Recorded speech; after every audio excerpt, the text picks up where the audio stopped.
Maybe it does. I was wrong, of course. It does not. It doesn't. There is a bottom, but forever would have been a better word. Forever and ever would hardly have described it.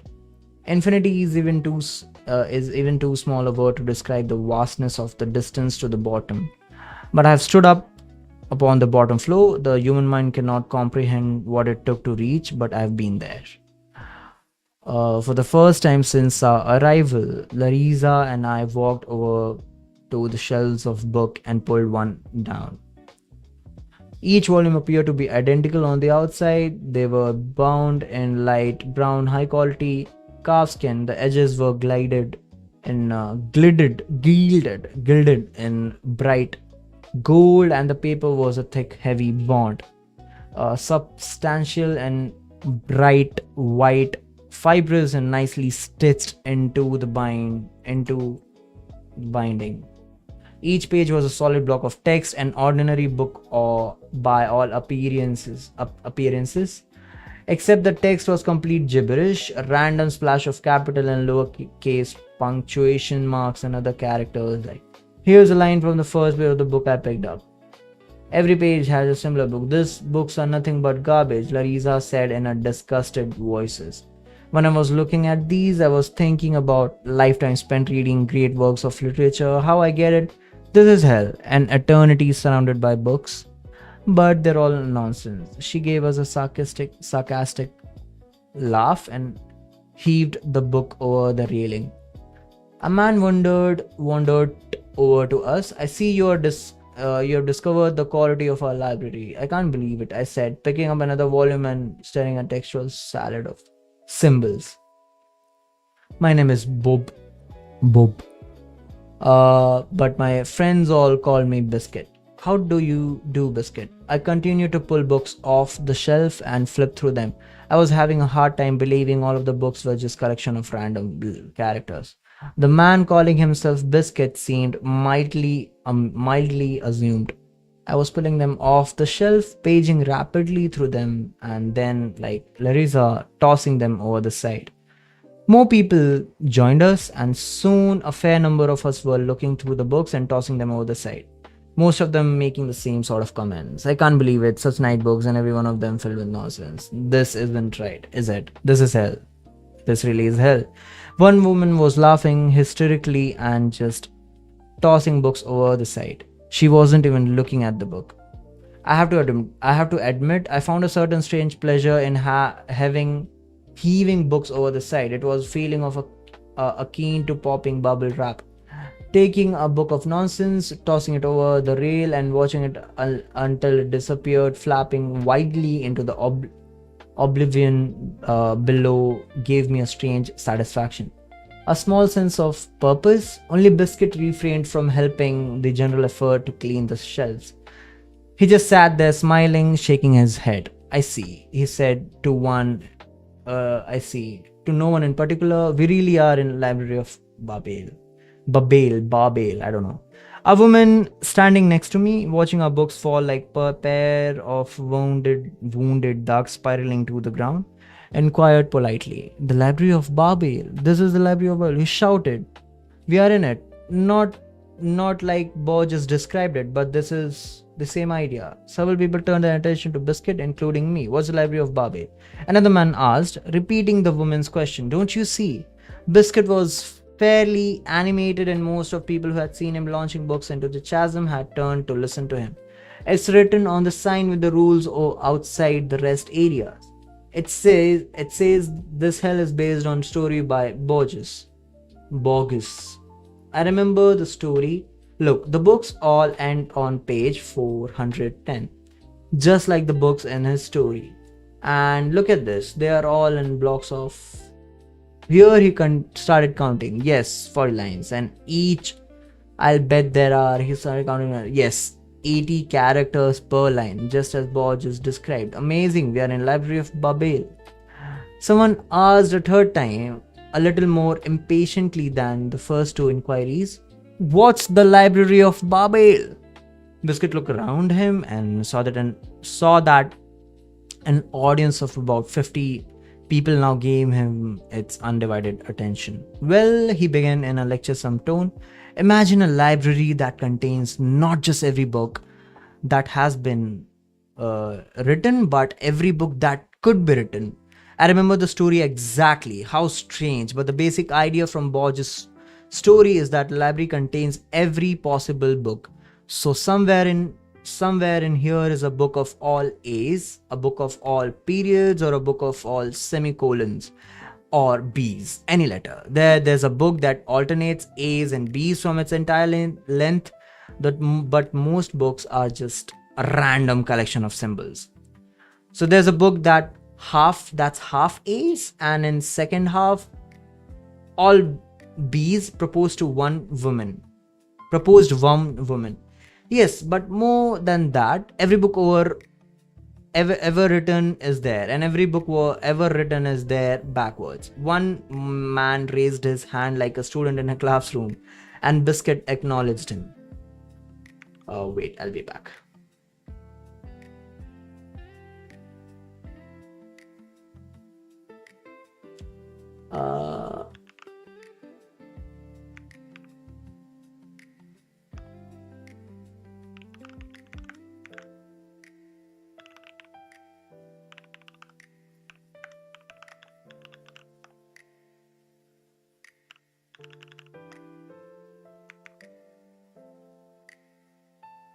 Okay, acknowledged him.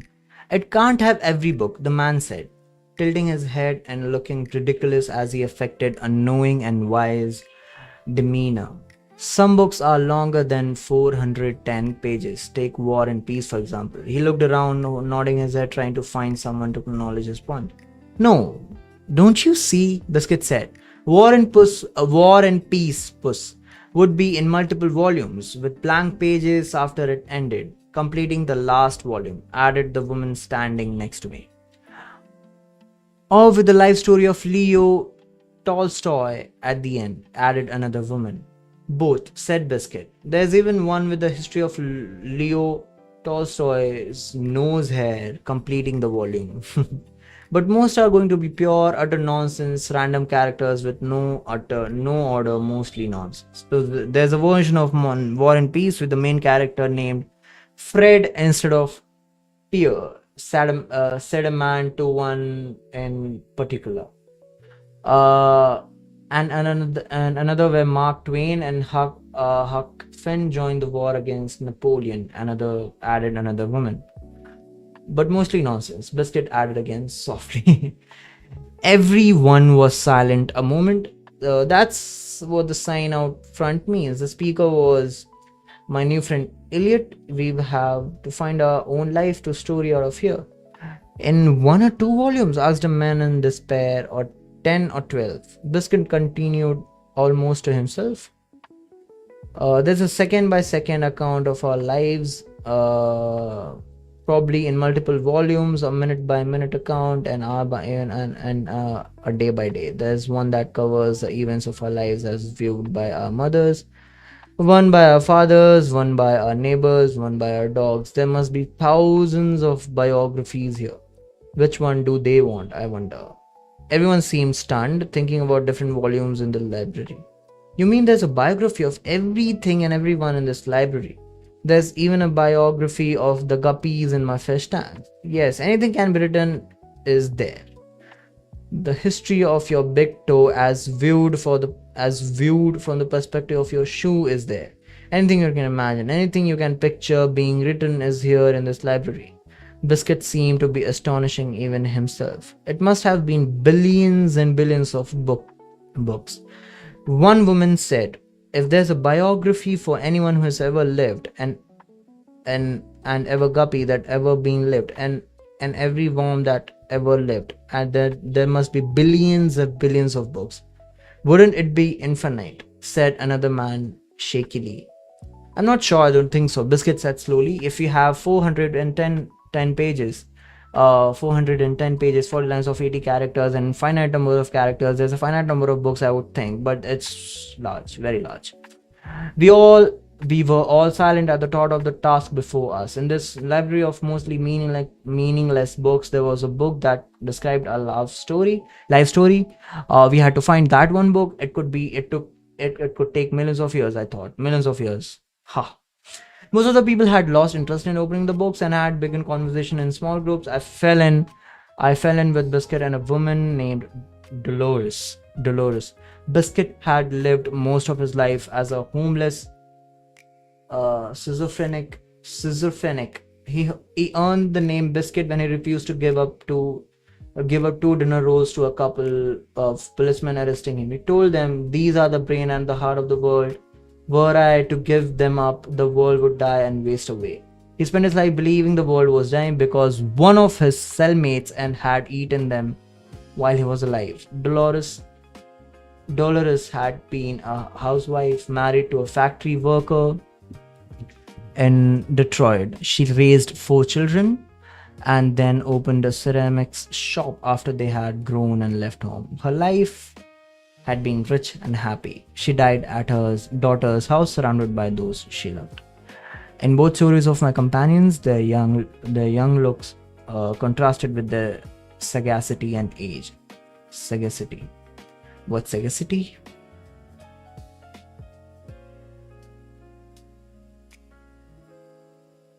The quantity of being sagacious. Wisdom. I had died young and never really felt I had matured. I remember my own father, a real man of the house, someone who knew what it was to be a man. He radiated confidence. I never felt like that. I felt as if I were an imposter all the time I was raising my kids. I felt lost and helpless. I was flying by the seat of my pants, always with the feeling I was not doing things right. Compared to my own father, I seemed completely clueless. My dad was still living when I died. I hope he ends up in a nice hell. A nice hell. I laughed at the thought. This wasn't a bad place. It seemed like a tedious hell, but there was plenty to eat, good company, and it sounded like after a while we would eventually get out. We three went off to a nearby kiosk. I found Elliot and Larissa there and introduced everyone.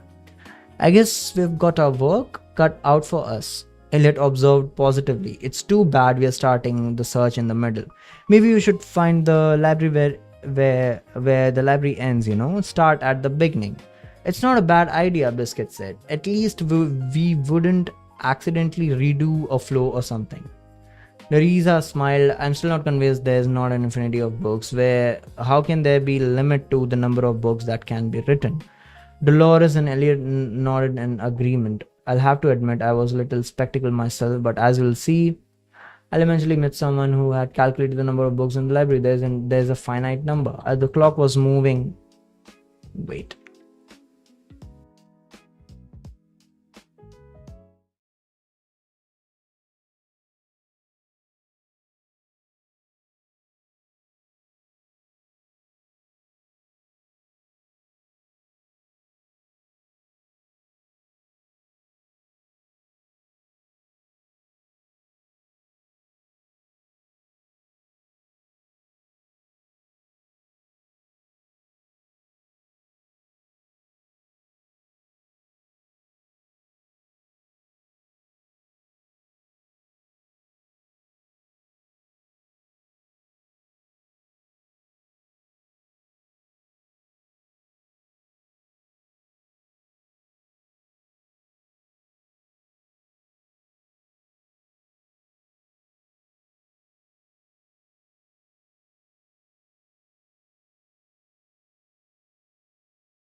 The clock was moving towards 10 p.m. and I thought the lights would probably go out soon. And I went over and ordered warm milk, and it appeared piping hot the way I like it.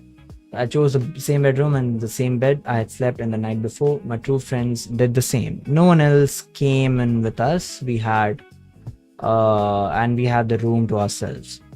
What creatures of habit we are.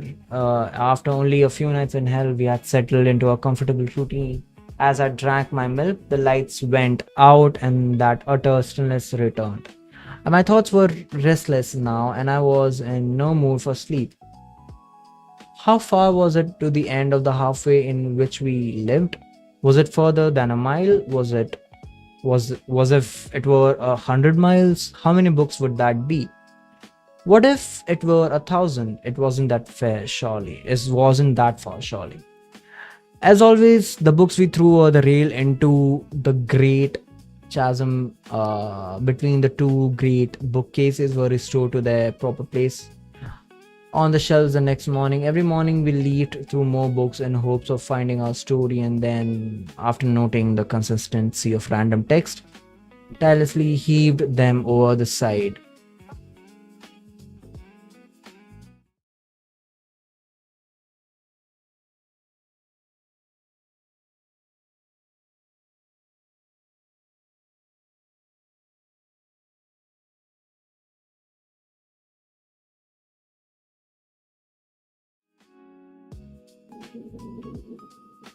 Now,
however, we leafed through more books in hopes.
Hi, I'm reading. Sacket, what does it mean? Sam asked. Biscuit took a look thoughtful. I'm not sure. Let's see, a sack is something you use to carry something, and maybe it seems I'm.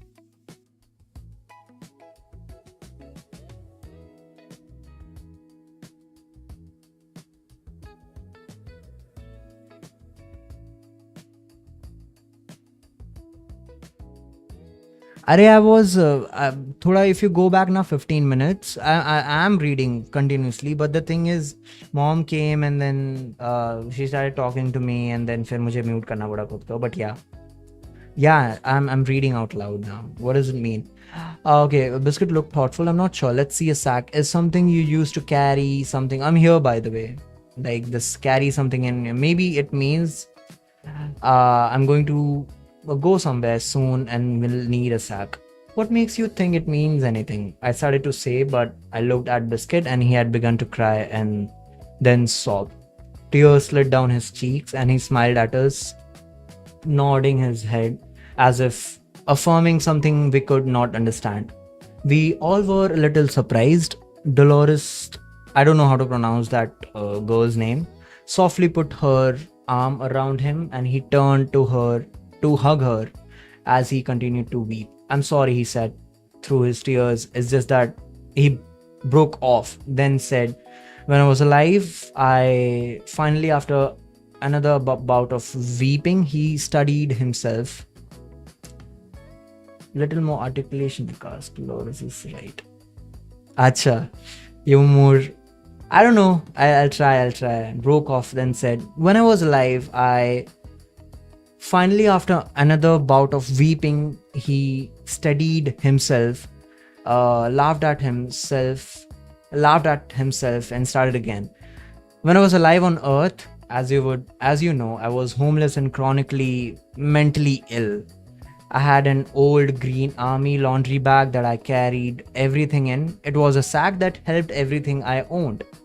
A couple of times at night, I have woken up reaching for it like I used to.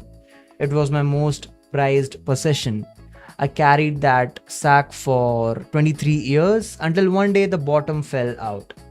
I couldn't let it go even then. I hiked to the Vietnam Memorial and placed it on the monument right above a friend's name. Okay. There was a moment of silence as we considered this. You were in Nam? Elliot asked. Biscuit just nodded. I was in the South Pacific in World War II. If you ask me, that was more of a hell than this giant bookshelf. Dolores began telling a rather silly story of how a sack was significant in her life when she had carried one from an exclusive department store with her to school, and one of the cool girls had been jealous and she and her friends had laughingly ripped it to smithereens. Within a few minutes, we all found meaningful or terrible stories about sacks in our life. I even shared a story about a sack I threw away at Christmas time. What the fuck is this?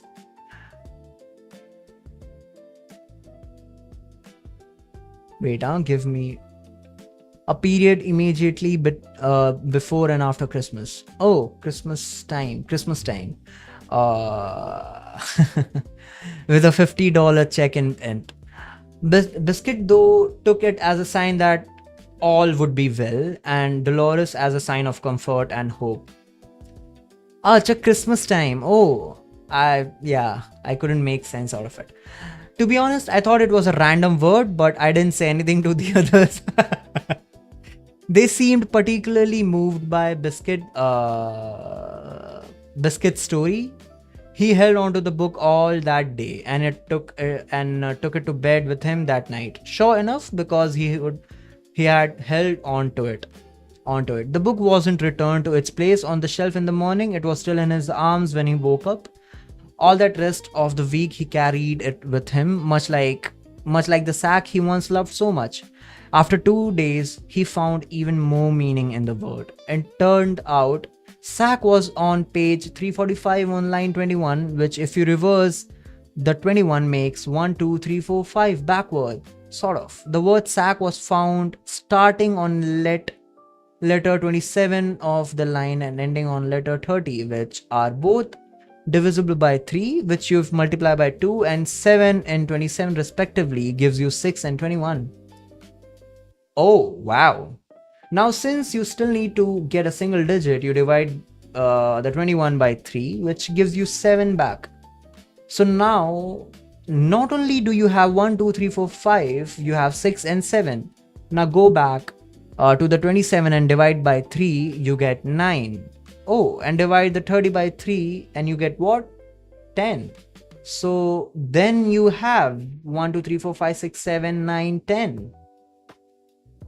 Okay, where's 8? Now, says Biscuit, take the 3 and the 0 in 30 and add them together and you get 3, which Added to the last number in the first chain you found, which is 5, gives you 8. So the numbers of the page line and character produce the numbers 1, 2, 3, 4, 5, 6, 7, 8, 9, and 10. They're making, I don't know, I'm not getting this. Matlab, theek hai, they're making some sense out of it, which is cool. Biscuit was beside himself. His first few days in hell were ringing with meaning. What does that mean? I asked. What does that mean? I asked innocently enough, unsure of what finding the first 10 cardinal numbers in such a convoluted fashion meant. Biscuit looked at me like a schoolmaster looks at an errant rapscallion, whatever. I don't know. Let us find the meaning of this. Protocol standards. Offending, okay. Like matlab masti khor bacha kind of thing. Yeah. Don't you see? This gives us the number of years we'll search before finding that we seek. Oh, Sack signifies that the thing that has the most meaning to us here, the book with our life story, will be found in 10 years. It gives the time and seasons of our stay here. It might mean 10 days or 10 weeks, but I suspect given the magnitude of our task, 10 years is not unreasonable. Oh, I say. Dolores was not too happy with his interpretation. 10 years? Masti khor bacha. 10 years, that's a long time to stay in a library. I hope it is days or weeks. My heavens, 10 years here will all go batty. That night in batty means foolish. Okay. That night in the absolute silence and darkness, I lay on my lonely bed thinking about the length of the library. I like the idea of finding the end of a flow, just to confirm there was an end to these rows and rows of books. Then we could look for the bottom or the top and start a systematic search for our book. I made up my mind. After a week of being in this place, I also wanted to see how many people were here. I thought it's strange we had only found other white people. All of us spoke English and all of us made reference only to things we all understood. As far as we had been able to gather from the group around our area, we had all died within 60 years of each other. I was curious if this held throughout the library. I suppose what I really wondered was whether my wife was hidden somewhere in the vast reaches of this building. Maybe she had lived out her life and died and come to this same strange place. Maybe I could find her. At some point, I must have fallen asleep because suddenly I found the lights coming back on and the brightness of the morning revealing our world and pushing back the abyss of darkness that made up our nights. A little gang of 5 typically gathered at the kiosk in the morning where the others would have a cup of coffee. I took my first cup ever on this morning. Being a Mormon, I had never even tasted coffee, let alone drunk a whole cupful. How could that matter now? Zoroastrianism had been, I'm not sure how to pronounce this name, but I got it. It's some kind of religion or something. Had been shown true. All I was in hell that had no prohibitions against it. Still, it was hard. Lifelong habits are not easily broken. Keeping the word of wisdom, as we Mormons called our health code, had always been taken as a sign of righteousness. My worthiness to attend the holy temple and to participate fully in the church. Even here in hell, after a long lifetime of keeping the word of wisdom, I was having an ugly time deciding whether to try a cup. This is my first cup of coffee. This is my first cup of coffee. I announced somewhat apprehensively to the usual gang. Any suggestions? It started a small argument when Biscuit suggested black so I could experience the taste in its full and unadulterated purity. Larissa insisted I ease into it. Don't you remember how nasty it was the first time you tasted it? Let's not scare him away from heaven's sake. For heaven's sake. Larissa prevailed and I ordered a mild mocha. Everyone watched, holding their breaths as I brought the small white cup to my lips and took a sip of the rich brown liquid. It tasted like crap, the most bitter and disappointed taste I had ever encountered. I agree on that. The first time I had coffee I felt the same. Everyone laughed and patted me on the back. They all congratulated me, the Mormon boy, for breaking with his past. I finished the cup, but I felt like I had betrayed something deep within me. Only a little over a week in hell, I had abandoned a lifelong belief. Pretty sure it's the Parsi religion. Oh yeah, we can kind of. मैंने देखा था, but wait, मैंने लिख के रखा है इनके.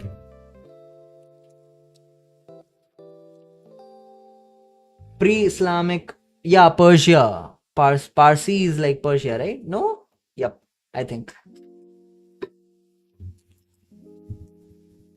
Oh, wait, I forgot.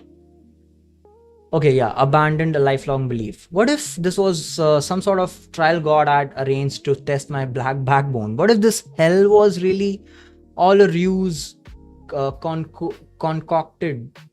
What is this now? मतलब like arranged or designed maybe? अरे यार ये इसका meaning क्यों नहीं search कर पा रहा मैं? Anyway, I assume the meaning of this is like arranged and all that. By God, to see what it was I made of. But no, there was something real and final about this hell. I can't describe it, but there was a deep sense of that this was more real than anything I had experienced on the earth.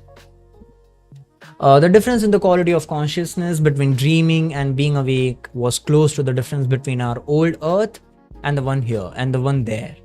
This reality carried within a profound sense of itself, a deep sense that this hell was indeed just what it seemed to be. There was a truth in it and denied second guessing. I really felt and now believed Zoroastrianism was the one true religion, and I was truly undeniably in hell and would be here until I found a way out. Also, and this seemed odd to me, just as I believed in the physical reality presented to me, I believed I would find the book about my life I was expected to find and one day slip into the appointed slot and be free. I wondered why I believed it all, but I clearly did.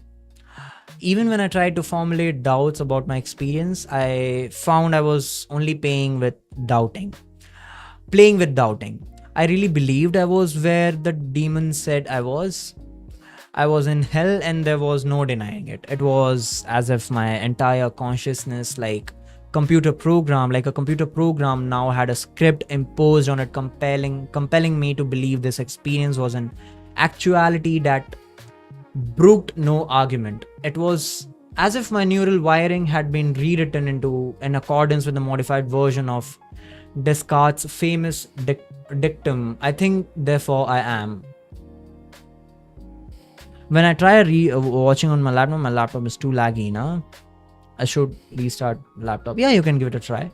You can also like delete all the cache files.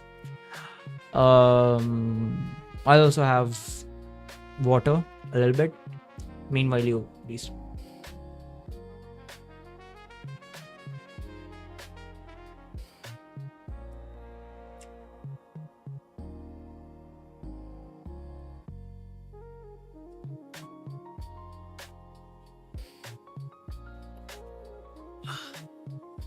Okay,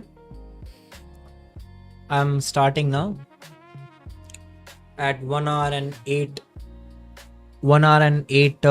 minutes. I don't know if you'll be able to how to delete cache. I forgot the way to do it on Windows. Should I Google it for you here, right here?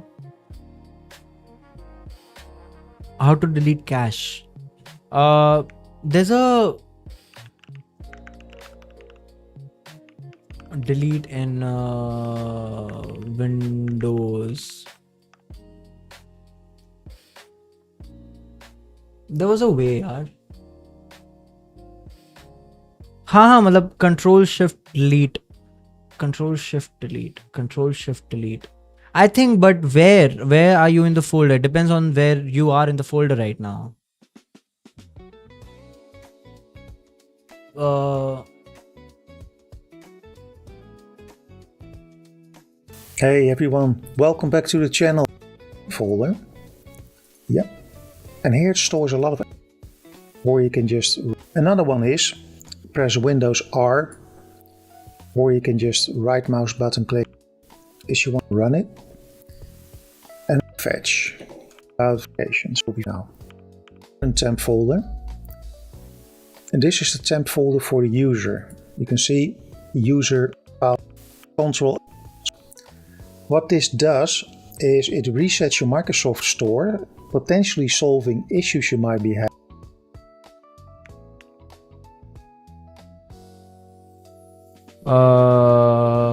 where was I? Where I was? Yeah.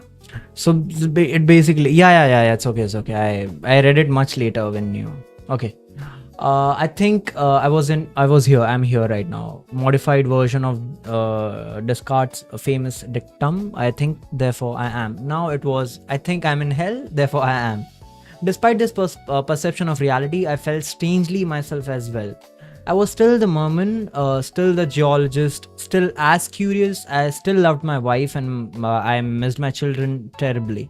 I thought about them all the time and wondered what they were doing right then. I wondered if right then even made sense. Yeah. I'll continue. You can anytime switch, matlab like shift the timings. I thought about them all the time and I wondered if right then even made sense. Did time in hell work the same as time on earth? Did my week there take a week on earth? Did it take 1,000 years or 20 nanoseconds? Was there no frame of reference? Of course not. I thought there are people here who died over 50 years ago, and I met a woman who died 30 years ago after me. Yet here the days passed as I remember them. Time on large clock seemed to sweep through a second the same way it did on clocks back on Earth. While I was thinking about this, Biscuit tried to get some cigarettes. They did not come.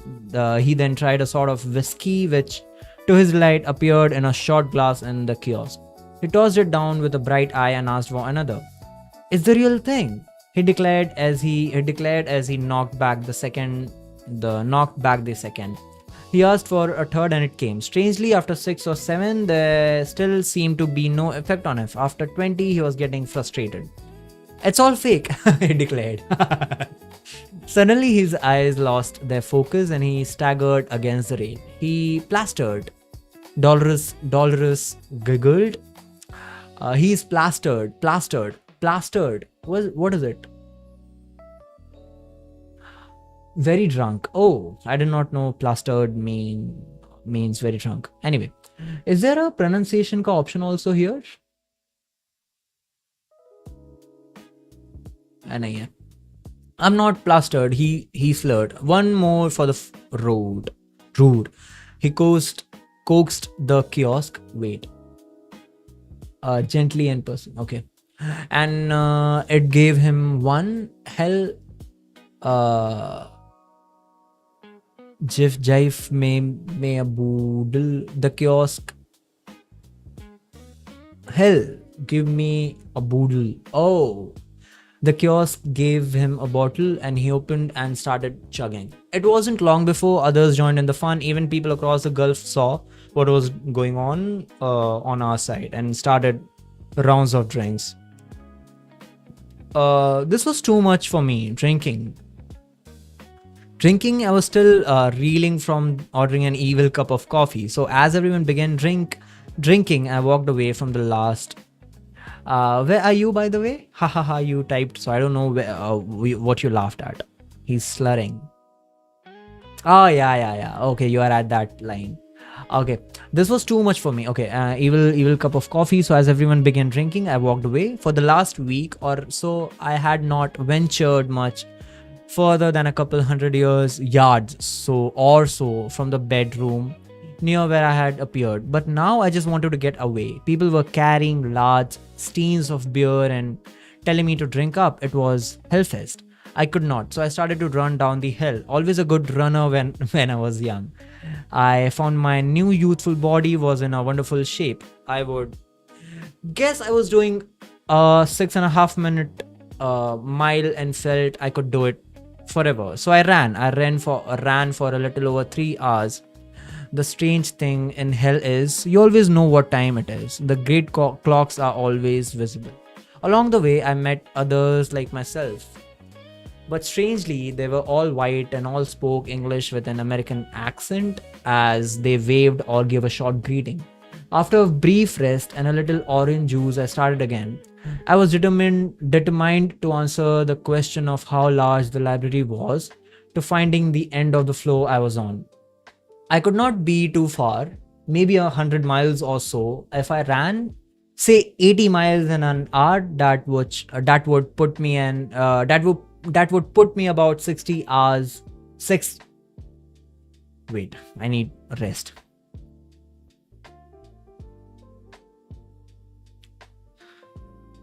If I ran, say 80 miles in an hour, that would put me an about 64 miles a day.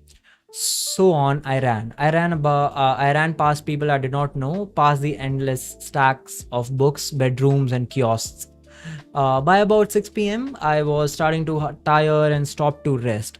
The people gathered around as I came to a sweaty stop near where they were gathered talking quietly. I introduced myself and told them what I was doing. They seemed excited about the project and told me I could stay in their bedroom. I was little disturbed that they thought it was theirs because I recognized that in searching for our books, we were going to have to move around. I slipped away to take a quick shower and took one of the robes lying on one of the beds. I paused for a moment, hoping I had not offended anyone by co-opting their peace. I knew, however, that sometime during the day, at some point where everyone had left the bedrooms, all the beds would be made, bathrooms cleaned, and a clean robe laid on the bed with a new pair of slippers. Any dirty towels on the floors would be replaced, and all would be tied, tid, tidied up, tidied up. What?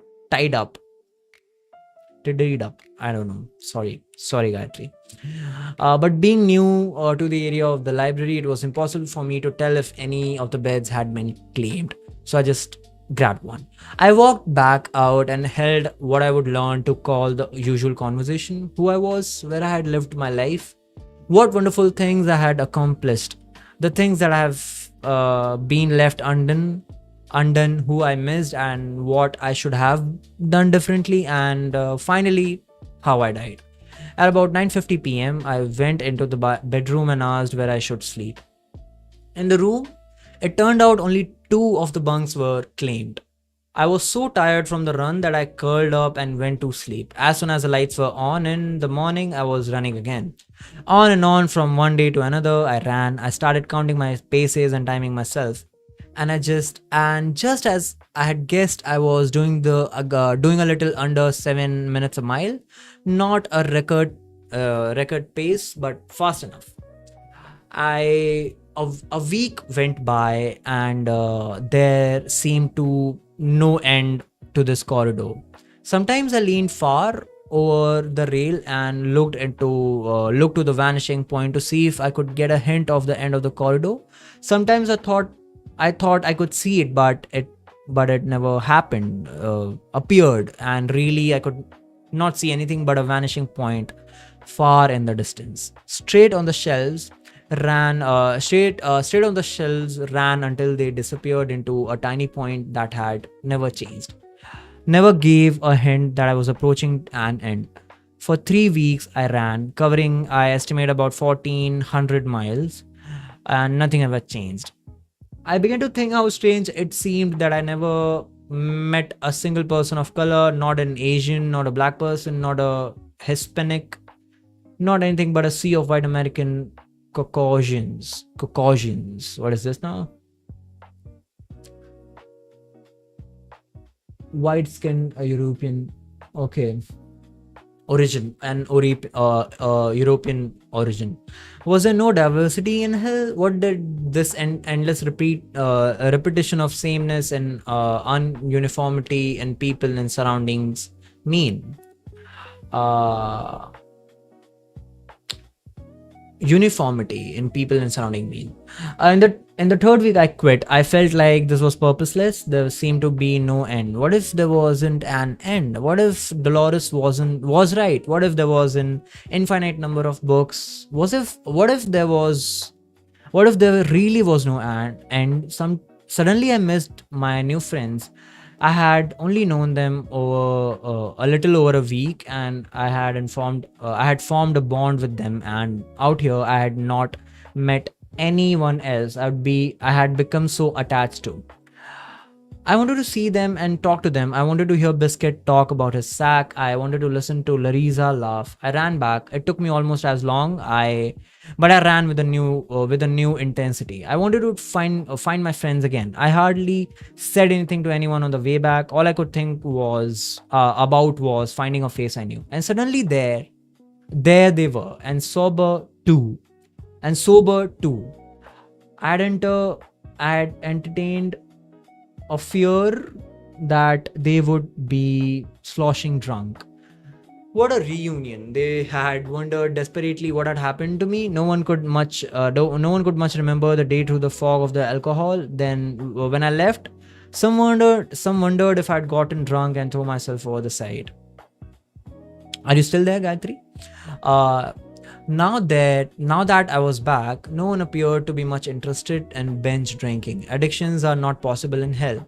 No one here seemed to have any more than mild psychological attraction to things. My little gang had decided to drink only once a week and keep it moderate. I was glad to hear it. I also learned something interesting. Apparently, a man named Jed had drunk 3 quarts of vodka and died. Oh wow. Good to know that you're still here. Okay. He was dead as a doornail. A girl named Brenda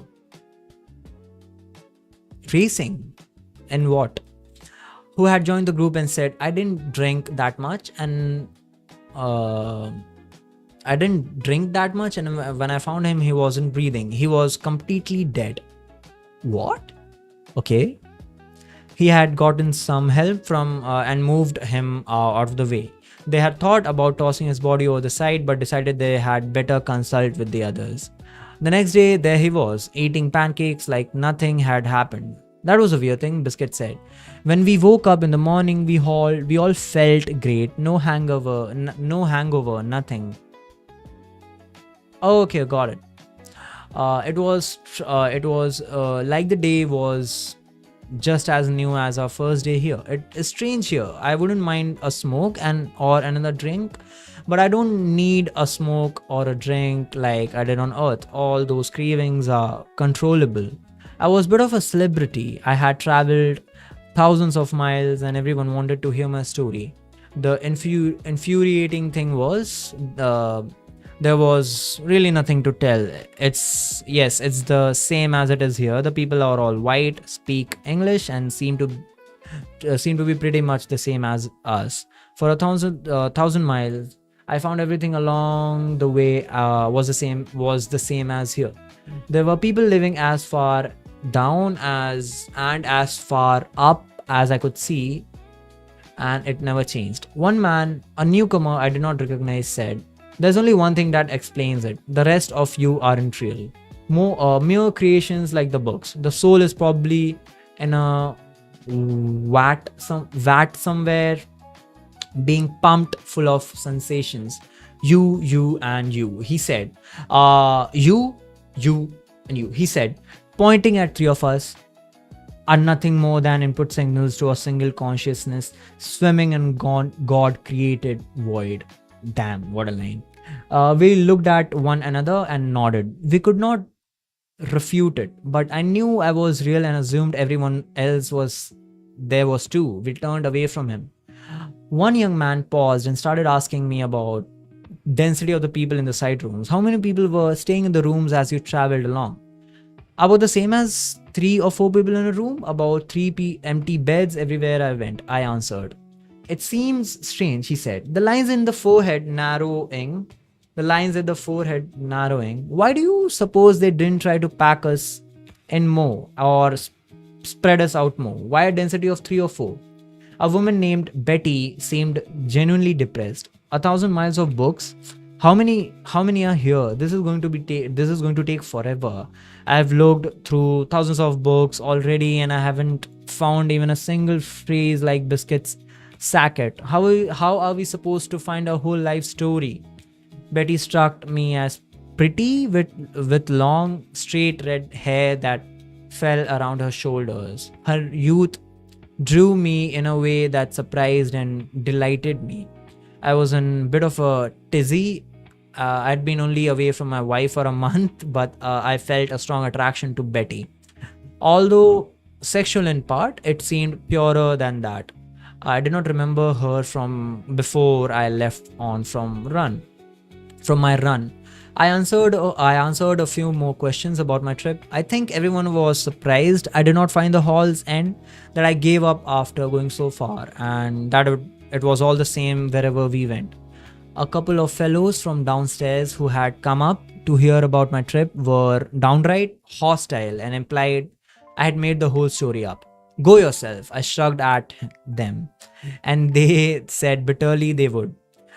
I think everyone was a little disappointed that the size of this hell was much bigger than the people imagined.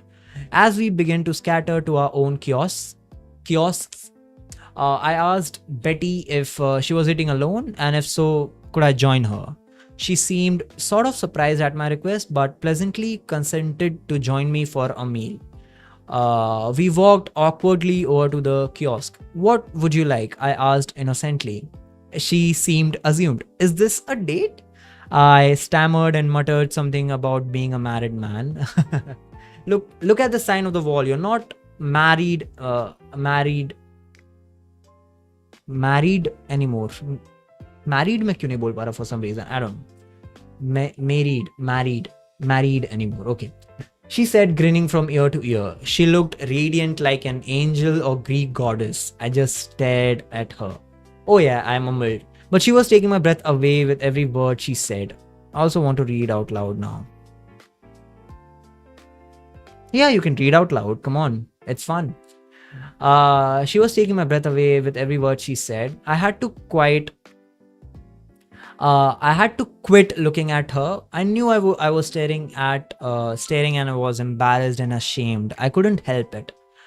I'll take a tuna salad, she finally said, adding with romaine lettuce. I ordered for her and passed the salad to her as if it came out of the device. I asked for fish and chips as we carried our plates over to the middle of the nearest row of books and sat down with our legs dangling over the side. We ate in silence for a few bites, making a comment or two on how good the food was here in hell. She was curious about me and I chattered away until we finished the ice cream sundaes we had ordered for after tossing the remnants of our meals over the side. I told her about my Mormon mission in Maine. I told her about getting my master's degree in geology. I told her about raising my children, and of course, I told her about my dying. She was a polite listener and paused occasionally to ask questions about this or that aspect of my narrative. Finally, I asked about herself. She looked at me shyly. I don't know how to tell my life. It was sometimes a good life, sometimes it was not. Mostly not. I grew up poor in Mississippi, near Tupelo, not far from the banks of the big river. My father was nothing but hate embodied.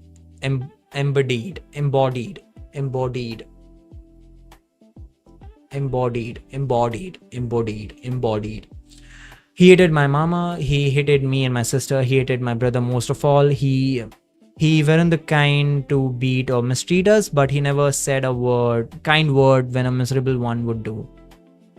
He didn't even shout much, just ignored us. Now, Mama he would beat, my God.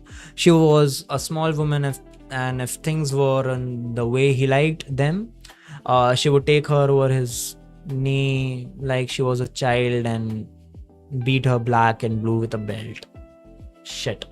One day we woke up and Papa was gone, just like that. One day he just didn't come down for breakfast, and that was that. Mama never said a word where he went, but just went on with her work, washing clothes for folk like nothing had changed. She did sing a bit more after he was gone, but that was about it. In high school, I got pregnant with my history teacher's child. He wanted nothing to do with it and told me he would kill me and the baby if I told whose it was, so I never did. The baby got taken away shortly after it was born because I kept writing bad checks. So they took the baby and put him up for adoption. I was in prison for only 6 months, but when I got out, no one would tell me where my baby was. My God, that's... How is she saying that she had a good life? She said it was sometimes a good life. Anyway, so about then the war was starting, and I heard there were jobs up north for women. So I headed up there. There I met my husband of 52 years, with the best man on earth. Okay, now the good part starts. And kind as my papa was mean. We raised 4 daughters, that's cute, and a boy. All of them went on to college. Every one of the girls became nurses, and the boy came back to take over my husband's lumber mill. My husband never had a sick day in his life, and when he died, I thought my guts had been ripped out and thrown under a herd of buffalo. I thought I could never live or love again. You can always see something a little good, I guess, even when it's this bad. Yes, this is good. Yeah, true. I agree with you, Gayatri. I thought I could never live or love again, but I did. I outlived 2 more husbands. Good men both, but no equal to my Jonathan. She trailed off and I was a little silent a while. My lust seemed to have disappeared as she became a real person and not just red-headed object with a nice face. I still was not used to incongruity of this. What is this word?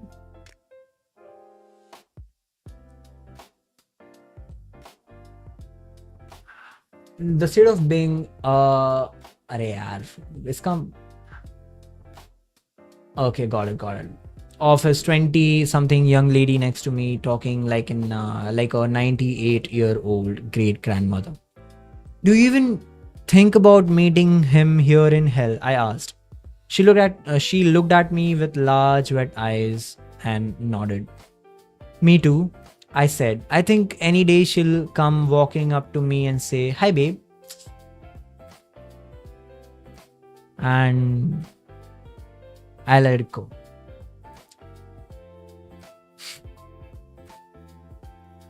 We sat a while stirring our Sundays, and then threw the dishes into the hole. We knew if we left them out in the morning, they would be gone. So why not enjoy the thrill of watching them fall into nothingness? I spent my first 2 years in hell with Betty. We had fun time, but it turned out that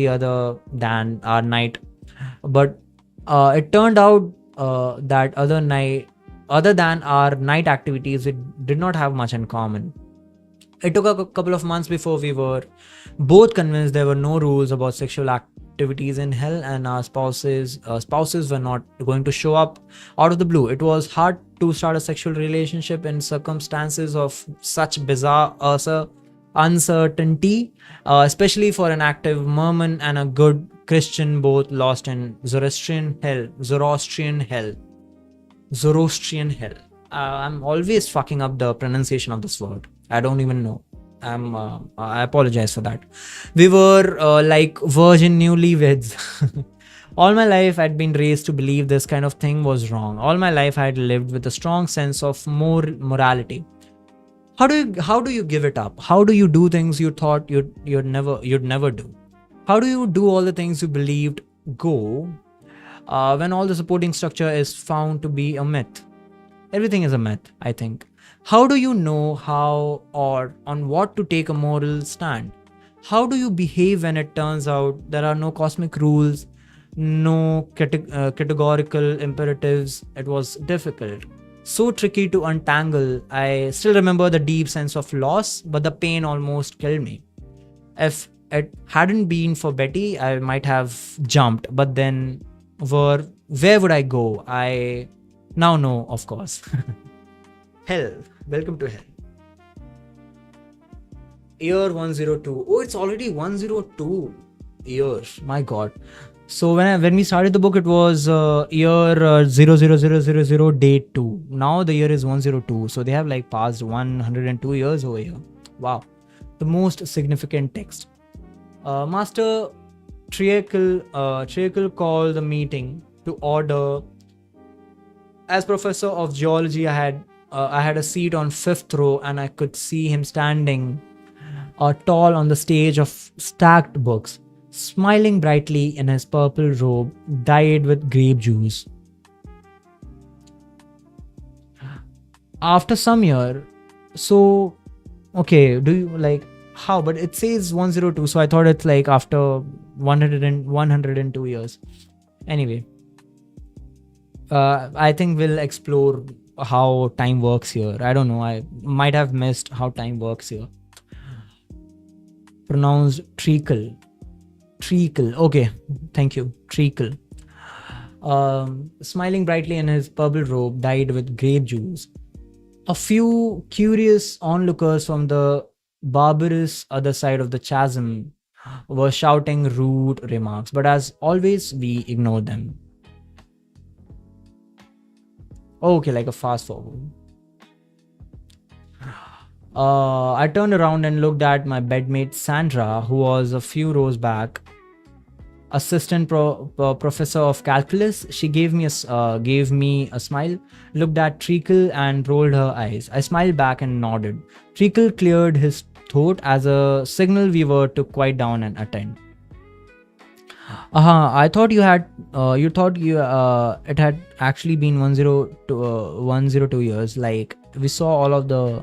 No. Like yeah, I got that part. That's fast forward to 102 years. After like 10, and they're still alive. Oh yeah, there's no age or there's no concept of time and then age and all that. Anyway. Treacle cleared. We will begin with a musical number by our university music ensemble. As he said, this he cast a scowl by my way. He cast a scowl, an angry or bad-tempered expression. Okay, I was supposed to play this morning, but my turkey.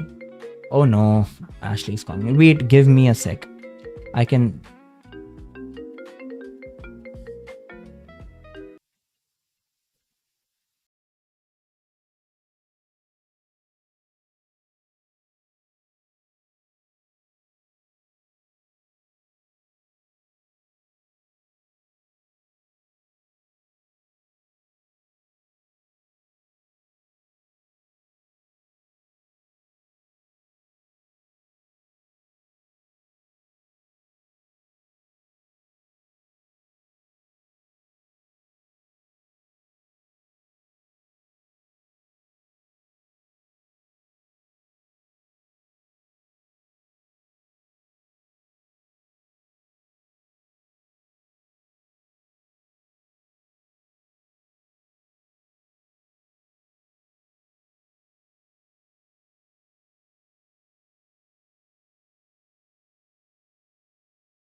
Hi, I'm back.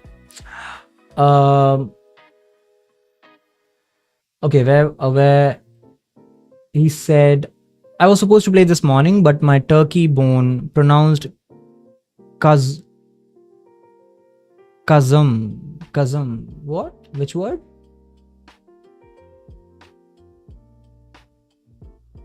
Kazum. Oh, okay. The chasm word, which I was chasm. I was unsure of that word. Okay. Hi. Sorry. I'll start again. I was supposed to play this morning, but my turkey bone flute had been cleaned up. Acha, cleaned up. Oh, cleaned up. Oh, wait. So now they have like started a life. Arey yaar. Again, Ashley's calling. I'll be back. Okay, I'll be back.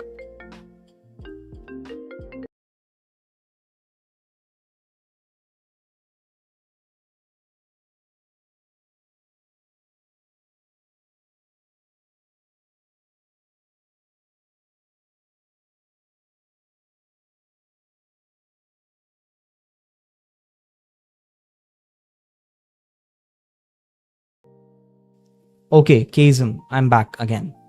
And now I'll put my laptop on do not disturb mode, so you never will have a like K. Okay, got Kazim. Okay, Kazim. But my turkey bone flute had been cleaned up last night, and I had not had time to carve another.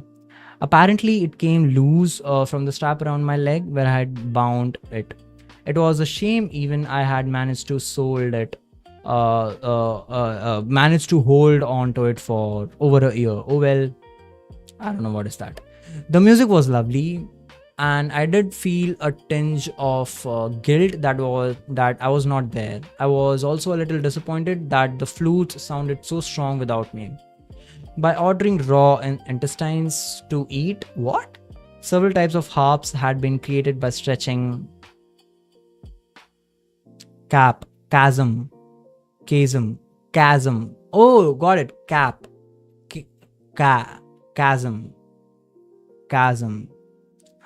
chasm. Okay, I think I'm right. Chasm. It took by ordering raw intestines to eat. Several types of harps had been created by stretching the gut between the bookcases and the railing, or up and down the railing. It took most of the morning to set. I got it right. Thank you. Thank you, Gayatri. Most of the morning to set these instruments up, so the music they created as well appreciated. Even the barbarians in the stacks across the gap stopped heckling us while the musicians played. After a loud and appreciative applause, Treacle stood again. Our invocation to the great god of Zoroastrianism will be offered by Professor Donaldson. After her prayer, this year's most significant text will be read by Dr. Rachel Hasnick. Dr. Carter will introduce the text with an award presented to Stu Sand, who found the text 3 months ago on level minus 56 in row 5, book 48 in area minus 388. There were a number of entries that might have been contenders for the MST. MST is it's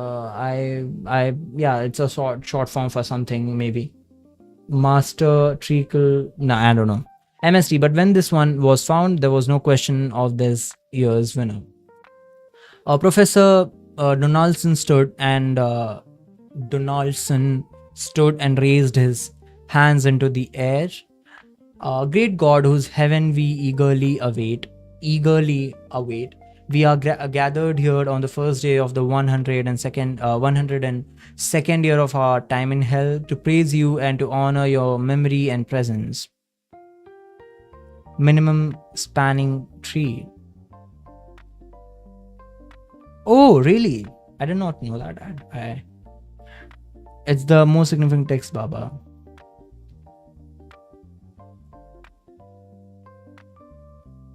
अरे but ये information कहाँ दिया है? Did I miss it? Minimum spanning tree. कहाँ पे लिखा था minimum spanning tree?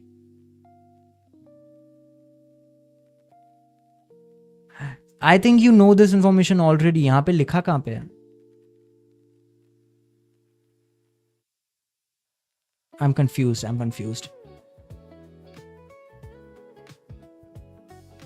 Acha, most significant. Oh, got it. Okay, fine. Don't confuse me, yaar. Okay, our time in hell to praise you and to honor your memory and presence. Bless these proceedings that we may find favor in your sight, that we may led to our life stories, that the days of our imprisonment may be short. Bless our efforts. May peace be had in all our districts. May the search be undeterred. Bless our university that it may continue to prosper, that its leader and councils may be wise in teaching truth to inhabitants of hell. Maybe we be led to be better people by combining our knowledge and teaching one another the truths gleaned from our lives while on earth. May. Okay, continues. About here, I faded out and snuck a peek at Sandra, who seemed to be sincerely participating in the prayer, while I would never admit to the administrators of the university. I was more than skeptical about trying to pray. What kind of God lets demons choose such a bizarre hell? Why not conscious beings through this?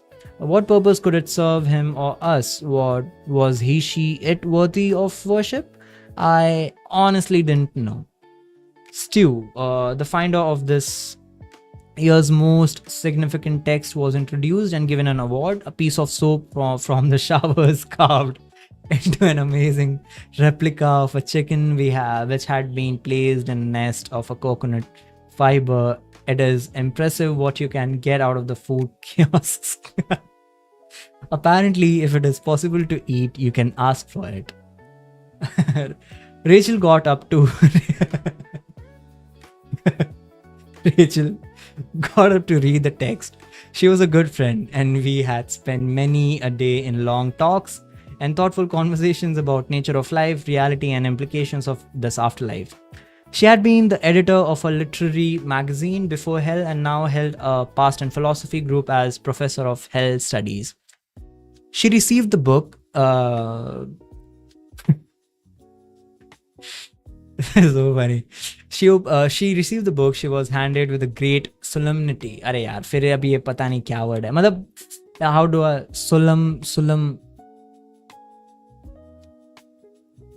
solemnity I think. She opened it, reading from page 81. I quote, "The bat housed again 4 leaves of it."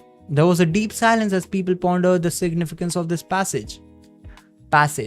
Barbara handed the book to the Professor Treacle, who continued, "First, note that the text is a complete sentence. Significantly, it begins with a capitalized article and ends in a period.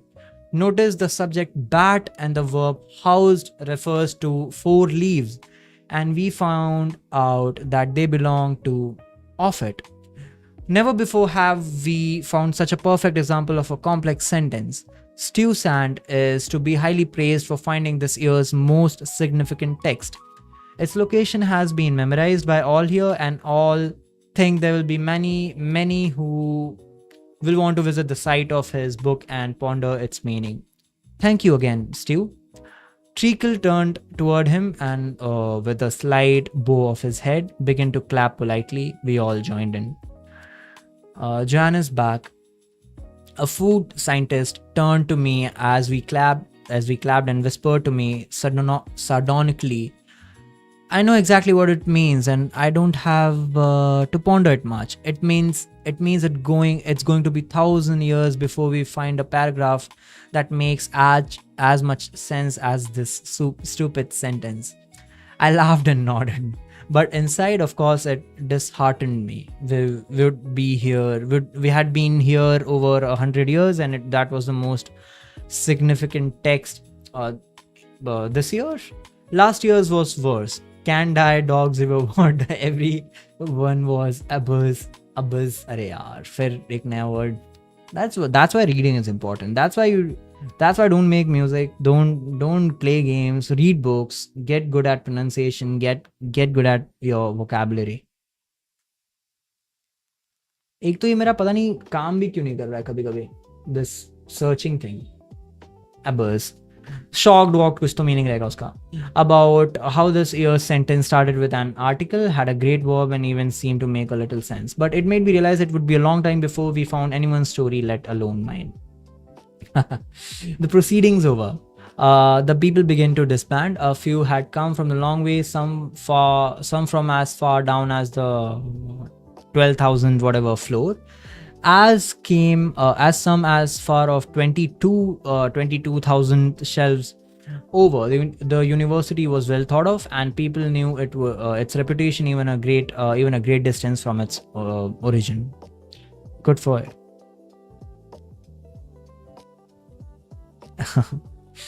uh,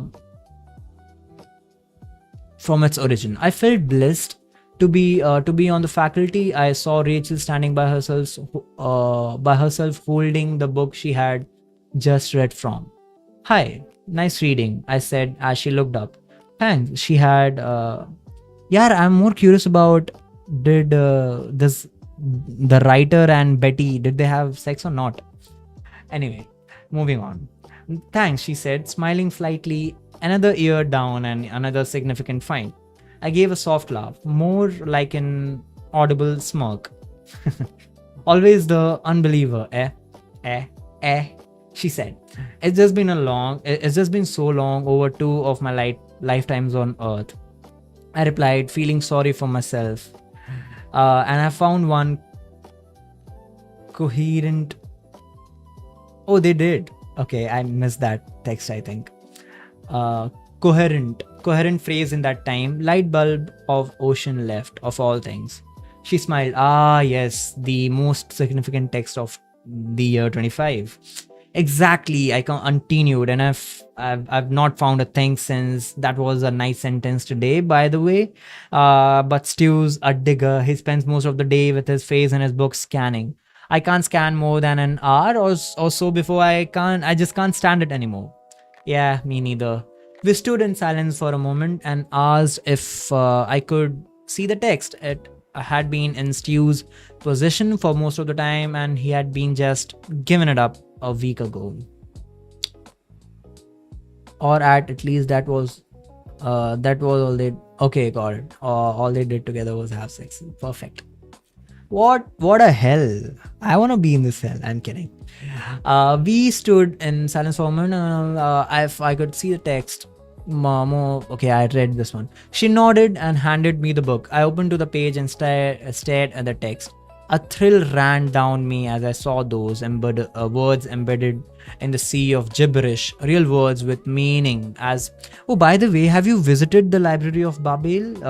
Babel ya jo bhi hai wo? It's an actual website, and I have searched a lot of sentences on that website. You should. I think you must have visited that website.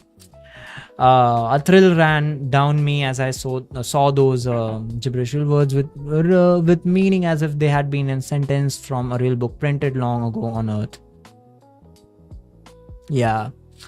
Long ago on Earth. I looked at it long ago, enjoying the feel of the book's weight and deep satisfaction of finding an island of sensible text in an ocean of meaninglessness. It does bring a modicum of hope. Yes, it does, and maybe some despair. I looked at Rachel. Since we were all white, little differences were magnified, and her freckles made her seem different and mysterious in a way that almost intimidated me. I knew what despair she was talking about. This tiny nonsensical sentence that was all that a group of over 75 people could show for 100 years of effort. She continued, and I'm so sick of this. I'm so sick of the monotony. I'm sick of the university. I'm sick of listening to people's life story. I'm sick of listening to people repeating books they had read and when they were alive. Her eyes were starting to water. And do you know what I hate most of all?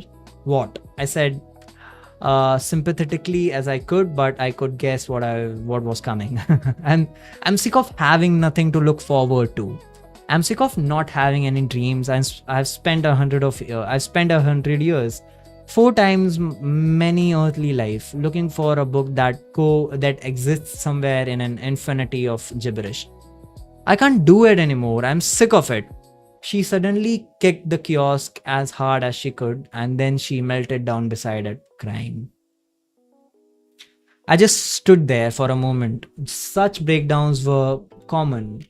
We were all sick of it. If I let it go, if I let it get to me, let it get away from me at all. I could be in the same state in a matter of minutes. I knelt beside her and lifted her up. I found tears running down my face. It surprised me something about the day, reading the damn text and making such a big deal about something so stupid had raised my feelings to the surface too. She looked at me, noticing I was crying too, and smiled. Bad day. Bad day, I agreed. I helped her to her. I helped her to her feet, and she took a step and winced in pain. I think I broke my toe. I think I broke my toe. She laughed wryly. Probably, I said. You kicked that thing pretty hard. It will be healed in the morning. Yeah, of course. She looked around. There was still a good crowd of people around. Sandra was looking my direction. Wondering I could tell whether I was going to join her for dinner or keep talking to Rachel all evening. Sandra had been bunking together for about 3 years.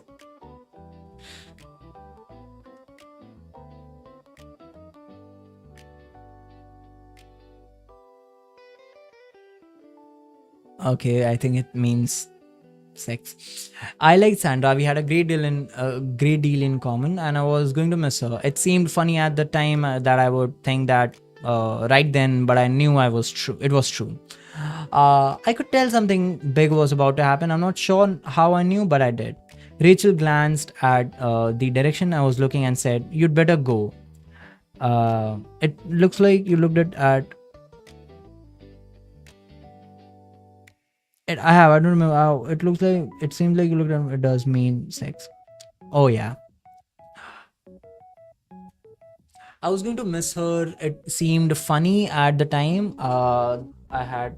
Oh, yeah. I had. So I knew about this library. I found out about this library when I was in 8th or 9th standard, I think. And at that time, I couldn't comprehend the idea of it. And then the fact I was able to search random sentences on it and then it appeared, it was like fascinating. So yeah, I was really shocked. But then it did like after a while I was like, okay, ho sakta hai, it's possible, you know, when I got the algorithm of it and everything. I was going to miss her. It seemed funny at the time. I would think that right then, but I could tell how. Okay, I read this. You better go. Okay, Rachel.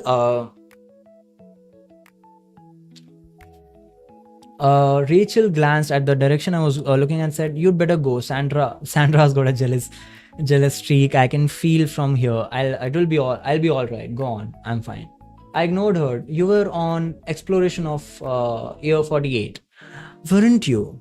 I was. Tell me about it, I said, with Sandra still glaring at me from the distance. I don't think I've ever heard your version. She gave me a grateful look and began. Well, as you know, there were 8 of us. Dr. Cummings headed the whole thing. He put together 4 teams of 8 who were to travel up, down, left, and right until we came to the end of the hall, or to the bottom floor or the top floor. But the idea was none of us would return until we found an end, even if it took 20 years. Are you sure you want to hear this? It's not very interesting story. I nodded vigorously. Well, I was on the team with Cassandra, the anthropologist, right? No, she's a Marxist economist. Right, go on. And Jed, Conrad, Katrina, Dave, let's call him Dane for now. The tall Dane with blonde hair, Mike, Rudy, and Doc. I nodded at the familiar names. We went left. Every day we would walk until noon, eat something and walk on until it was time to spend the night. After about a month, we started running into people who hadn't heard of our university. But they were always eager for news from far away. Never any diversity, of course. No old people, no children, no blacks, no Asians, no Hispanics. Yeah, I got that. यहाँ पे ना with blonde hair. No children, no blacks, no Asians, no Hispanics, just bland, ever present whites. Things seemed civil everywhere we went, unlike the barbaric behavior and rape gangs across the divide. What the fuck? Strangely, about 6 months, the people started getting scars, and a week after, they disappeared completely. We were alone. The books continued. The sleeping rooms continued on the same interval we had always seen them, but no people. At first, it was pleasurable. We frolicked like kids in some secret place, but after a month, we began to feel lonely. After a year, we really had nothing to say to each other, and we were on each other's nerves so badly we started sleeping in separate rooms at night. But we had our charge, and on we walked. We walked a year further and never said a word to each other. The following year, the girls branded together and talked from time to time. The year after, a few romances and occasional conversations continued. I know, right? What the fuck is right? I know, right? What the fuck is right? What? समझा नहीं. We walked a year further, never said a word to each other. The following year, the girls banded together and talked from time to time. The year after, a few romances and occasional conversations continued. It was on the anniversary of our 5th year that we suddenly just stopped. No one said anything. We just stopped walking, looked at each other, and turned around and came home. I can't tell you what it was like to find people again. Are like the right reaction. Okay. Acha, what the fuck is like my what the fuck reaction was right. Oh. Because I was not expecting achanak se like that word to appear in this book. No one said anything. Okay. I no one said looked at each other and turned around, came home. I am here, by the way. I can't tell you what it was like to find people again. I think the first man we ran into thought we were off our rocker, but it had been over 9 years since. We had seen another face, and we couldn't leave him alone. I'm sure he felt like a celebrity with all of us fawning over him. In 9 years with only 8 faces, it was horrible. Oh, okay. She fell into a thoughtful silence. I said, I've heard the same from the people who went up and down. After a while, people disappeared, but the books went on and on. Weren't the up group gone for 25 years? 23, but who's counting? And one never came back. Julia Hatch, wasn't it? I knew her a little. I think so. They said they had finally turned around. She just said, not me. I kept on and kept on climbing. I wonder if she's still climbing. I noticed Sandra was really scowling at me now. I knew in a moment she would storm off, but I just wanted to talk to Rachel. She noticed Sandra too. You'd better go. She's not very happy. I shook my head and lowered my voice. Do you think this is really just Zoroastrian hell? Our resident non-believer. How can you doubt it? We were all told the same story by a great demon. There's a sign posted every 50 yards that tells us it is. And I don't see any way around the reality of being here. We all wake up to the same set of rules, the same consistency. What do you doubt? Why do you doubt? I don't really doubt, I just want to. I think in part it's the lack of diversity, the lack of nuance, like the veins of a leaf or the grains in piece of feldspar, the lack of variety and detail. I keep wondering about idealist perspective that our minds are setting in a jar somewhere and all this is just a projection of some sort. That kind of input would be easier to maintain if you didn't have to worry about detailing a dragonfly's wing. Do you believe that's the case? That only you are real? Rachel asked slyly. I sighed. No, not really. I can't take solipsism seriously. I smiled at her and added, at least I know you're real. She gave me a big smile, amused at my maudlin pronouncement, but glanced quickly over to where Sandra had been standing. Such a cute way to no, such a detailed and cute way to describe the whole situation. I could imagine it. I could imagine everything happened there. Sandra was gone. I was glad. It seemed funny that one day I would go to bed.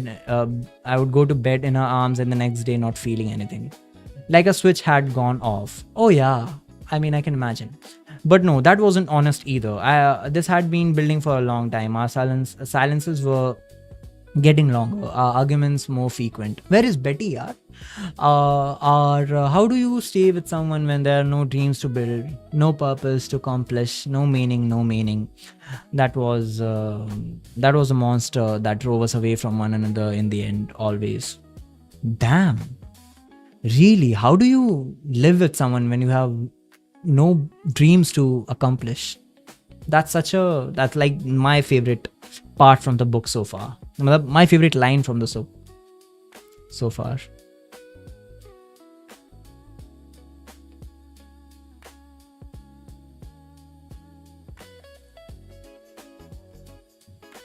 People keep Acha Betty, okay, got it. People keep telling me God is good. I said that we need to pray every day for his kind mercy. But why pray? Everything is. I randomly remembered that whenever we used to talk about God in like our books, while writing essays or anything, in our English like subjects as a school kid, his हमेशा God को जब भी refer करते थे तो वो his capital रहता था. मुझे रैंडमली याद है, मतलब ये पढ़ा था बट मैं भूल गया था. Everything is just given to us for protection. Why? Even if we die, we just wake up the next morning as if nothing had ever happened. Will praying hasten the search? I have never seen no evidence of that. Why thank this God has यार I don't know how to pronounce this word. Condemned. नहीं, condemned, not condemned, condemned us to an endless hell.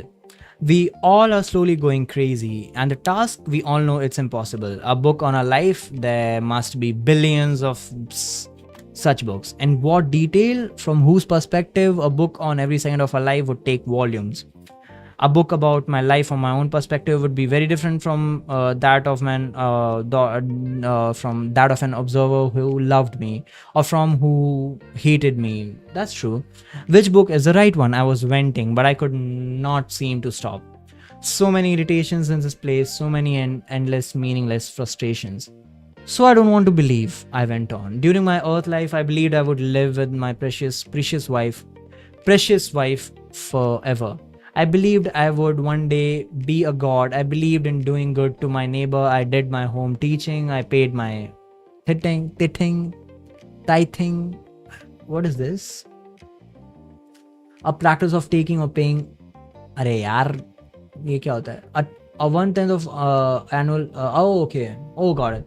I served. Yes, how many different books would be his? Exactly. Yeah, exactly. I mean, there could be a book from my perspective about the guy about Gayatri Maestri, you know. So yeah, anyway, I served in my calling in church. That God made more sense than this ever could. And yet, do I wake up in this celestial kingdom surrounded by my departed family and friends? No. I find myself on a folding chair in the office of some demon sitting behind a desk with a vision of people burning in hell in the window behind him. So all my beliefs disappeared then. Why should I trust things now? Who knows? Maybe in 100 billion years, I'll find my book. I'll stick it in slot and boom, I'll find out that no, Zoroastrianism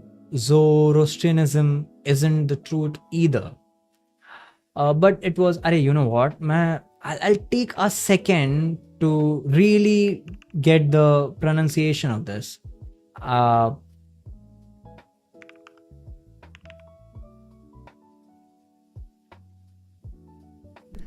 You are looking at Julian's pronunciation guide where will other... Let's learn how to pronounce this curious name. Zoroastrianism. Yes, you've understood it. The stress is on the... Zoroastrianism. Zoroastrianism. Zoroastrianism. Okay, got it.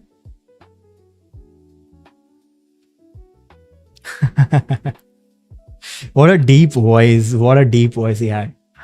Okay, Zoroastrianism. Where was I?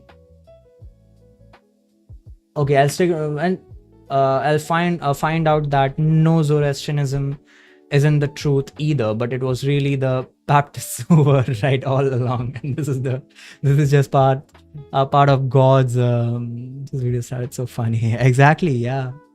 Part of God's prelims salvo into an eternity of horrors. So it's bam, splash, and I find myself in a sea of boiling sulfur. Or maybe this one, some strange philosopher's hell, where we have to experience every possible hell that can or has ever been expressed. I sat down, frustrated and depressed. So I guess I don't have much hope that things are going to get better. She knelt down beside me and took my hands in hers. She didn't say anything. There was really nothing to say, I suppose. Tomorrow would come, we would discuss something, eat from the kiosk and go to sleep. She looked at me thoughtfully, smiling sadly to herself. I remember when I first got here, I was a vegetarian deeply committed to eating low on food chain. When I was alive, I didn't want to be part of the industrial food complex with its abject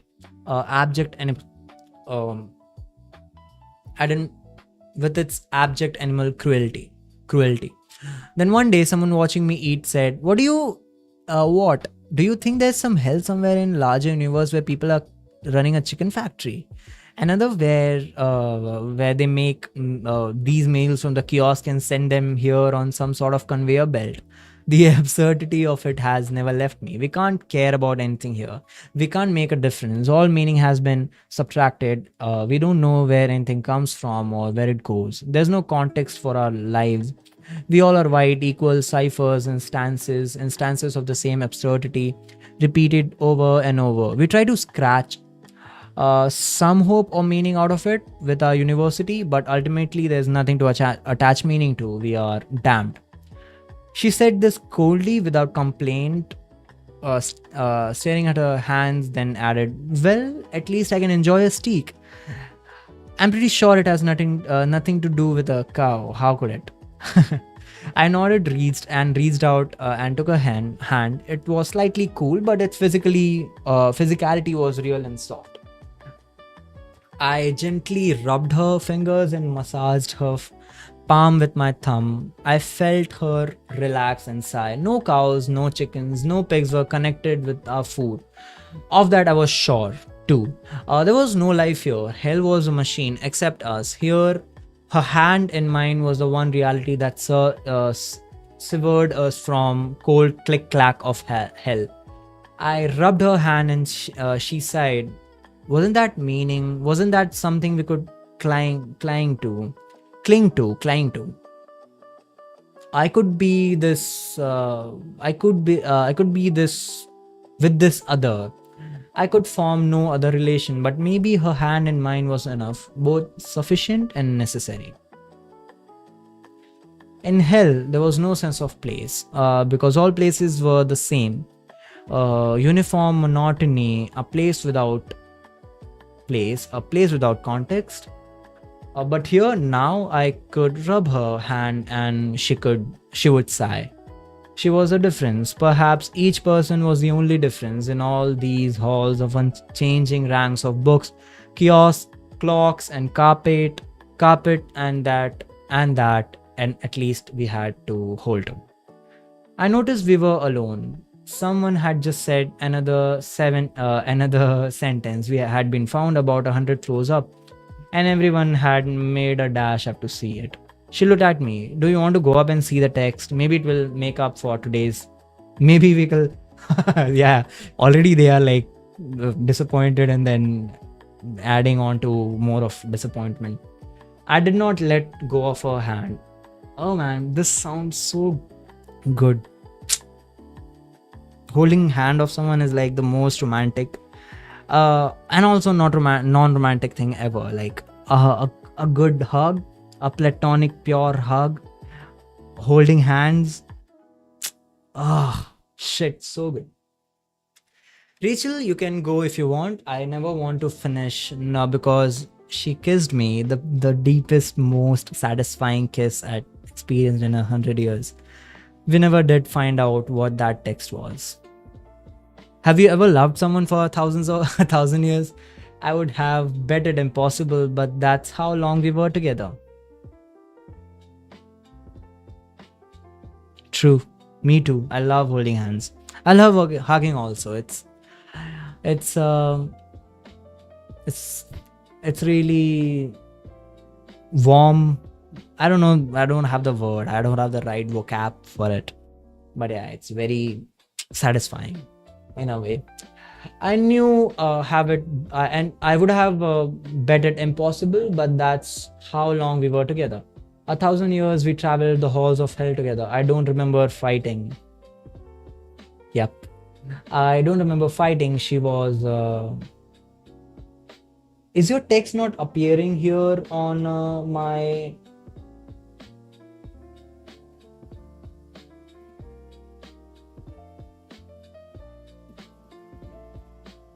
I hope the music I'm playing is not loud. I'll lower it thoda sa zyada. Okay. Traveled our halls of hell together. I don't remember fighting. She was magic. Nights were wondrous, days full of laughter and long, slow conversations. Once for 50 years, we discussed dogs and decided to spend a few years pretending we were dogs, running on all fours and eating only dog food out of a dish or occasionally. Uh, but I'm watching a laptop. It shows me a little behind live. Okay, got it. Yeah. Eating only dog food out of the dish or occasionally gnawing on a meaty bone. Oddly enough, it caught on, and several people joined our pack. We pulled the mattresses down off the beds with our teeth and slept on the floor. In our 708th year, together we started an elaborate game of tag that involved hundreds of people and lasted for over 12 years. We developed a series of complex strategies for freeing prisoners and gaining allies when we were it. And we were always it together. We were a team, Rachel and I. Oh, I miss her so much. I miss our love. Could have lasted forever. I think our love could have lasted forever. I'm sure it would have. She was so. No, I won't cheapen it by trying to express it in words and short sentences. I loved her. That is enough. I feel that, I sometimes feel like I don't want to. If you go to my private Instagram account, there's that message I had put a journal mein. I was talking about everyone, Varshita, Guru, and and about Jim Sir. I had written, then I don't want to talk about it. I want to keep it with myself.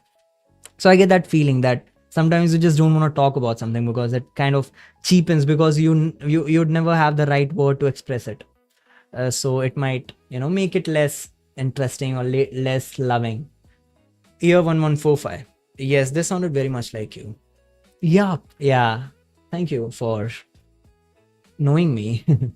Things started to fall apart when Dyer Dan, the prophet of doom and truth, grew in popularity and established popularity and established a following of several 10,000 men and handful of women. He claimed to be from the other side of the divide and to have been visited by God himself. God appeared in his room at night and bade him rise and hear the truth. This is how this conversation with God went. What? What is this? अचानक से अच्छा अब यहाँ पे system बन गया, भगवान बन गए क्या? God, kneel before me, slime. Kneel before me, slime, hell dweller. Stink in the nostrils of the great god who holds in his hands your extinction. Kneel less than a worm. Tremble, smudge on existence, twisted and unholy scab. Diadan, speak, O great one, I am your servant. God, you are no servant of mine, pus of gall. You are less to me than the half remains of worm discarded in a bird's unfinished meal, left in a gutter to dry, rot and stink. Do not bother me with cries of servant, nor speak useless flatteries in my ear. Diadan, yes, Lord. Wait, I'll have drink. I'll have a drink of water.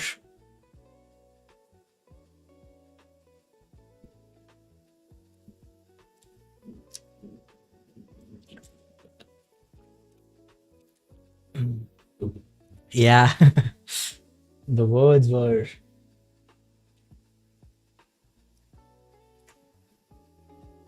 crazy use of words.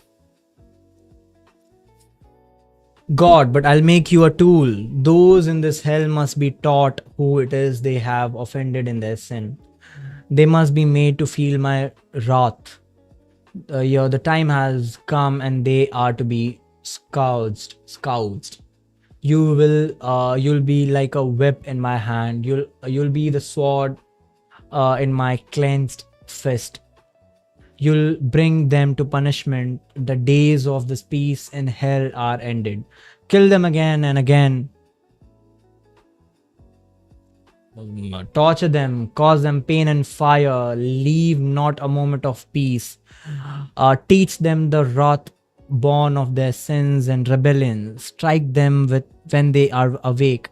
Smite them when they are asleep. Cut without mercy, slice without pity. The day is now. Teach them with horrors of just God. Diadan, it will be done.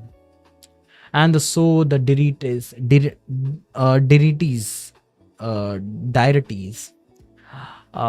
spread like pestilence. Their numbers increased under the promise of bright heaven to come when they had scourged hell to the utmost. Their numbers swelled to thousands in a year. They made recruits across the gulf on both sides of the boat. Also, are they like a cult? I mean, they are cunt and cult at the same time. Diadan. So Diadan is the leader, and they have formed like a cult. Is it? Both sides of the library. I'm here, by the way. Never before had we seen such terror. They hunted in packs of 10 to 30 men and occasionally a few women. They were bound by oaths to cause as much hurt as they could. If you did not join, they would keep you prisoners for days, engaging in torture. I will not describe it. Shit. It is beyond my ability. Cunt cult. Ability. We became like animals. We ran, hiding, running, watching both sides of the library for the two sides work together to hunt us down. We just wanted to travel to where there were no people, but the deities kept the borders of the four directions carefully guarded. Search with Google. Okay, it was the Dan made everything hell. Okay, so it's a name. It's not a name from the dictionary or anything. It's a book, specially used and made up for this book. Derities. I don't know how to pronounce it. Anyway, where's that? Yeah, this was done. One day in this time of terror, two people popped out of one of the stairwells near here. We were enjoying a meal. Their faces were stretched in unmistakable terror. They looked at us and screamed, "Run! Run! Run!" We knew why. We did not need any other warning. Rachel and I bolted. We ran to the left as fast as we could. We could see across the divide, cause that and so did it is. Okay. As we could. We could see across the divide that the Dereets.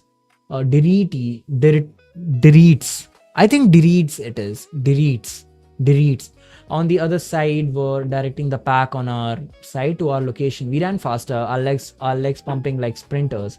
Suddenly in front of us, a gang poured like out of a stairwell. We grounded to a halt and turned to the other way. Sprinted into another nearby stairwell.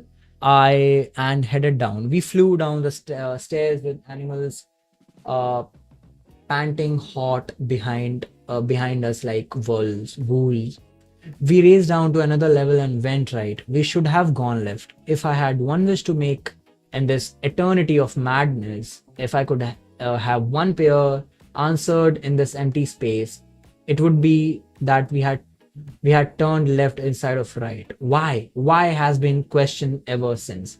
We were surrounded. Another gang poured out of the stairwell in front of us, and we were surrounded. Their eyes were terrible, their countenances radiating nothing but fierceness and hatred.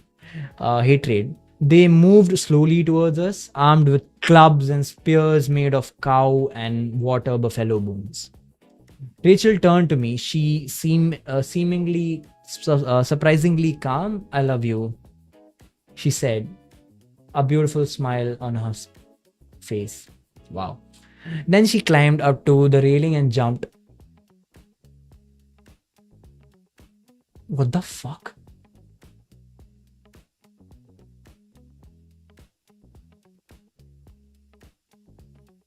Several arms reached out to stop her, to hold her back, but they were too late. Many arms grabbed her, however, and held me fast against the railing. I watched her fall. She did not scream. She just fell downward, down, and down. The Dereets all watched, and gleeful cheers and laughter as she got smaller and smaller until, as an infinitesimal dot, she merged with the ever-present vanishing point and winked out of my existence.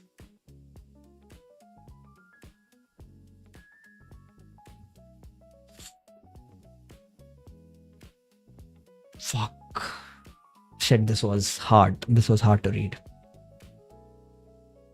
My only joy was gone. I love you too. I said to the empty air below me. I was over the head with a bone and saw nothing but blackness.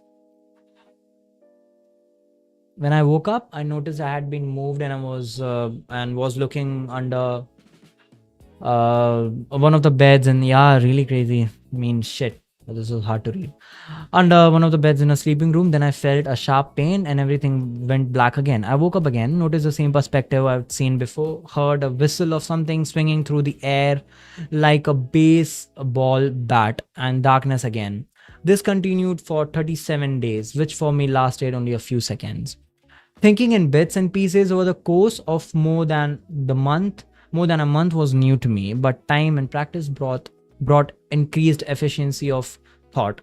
I had 6 seconds before I was clubbed, about 2 of which was spent orienting myself by recalling where I was in the thinking process. Then with the remaining 4, I deliberated on my situation. Of course, to me, the month passed in only 3 minutes of consciousness.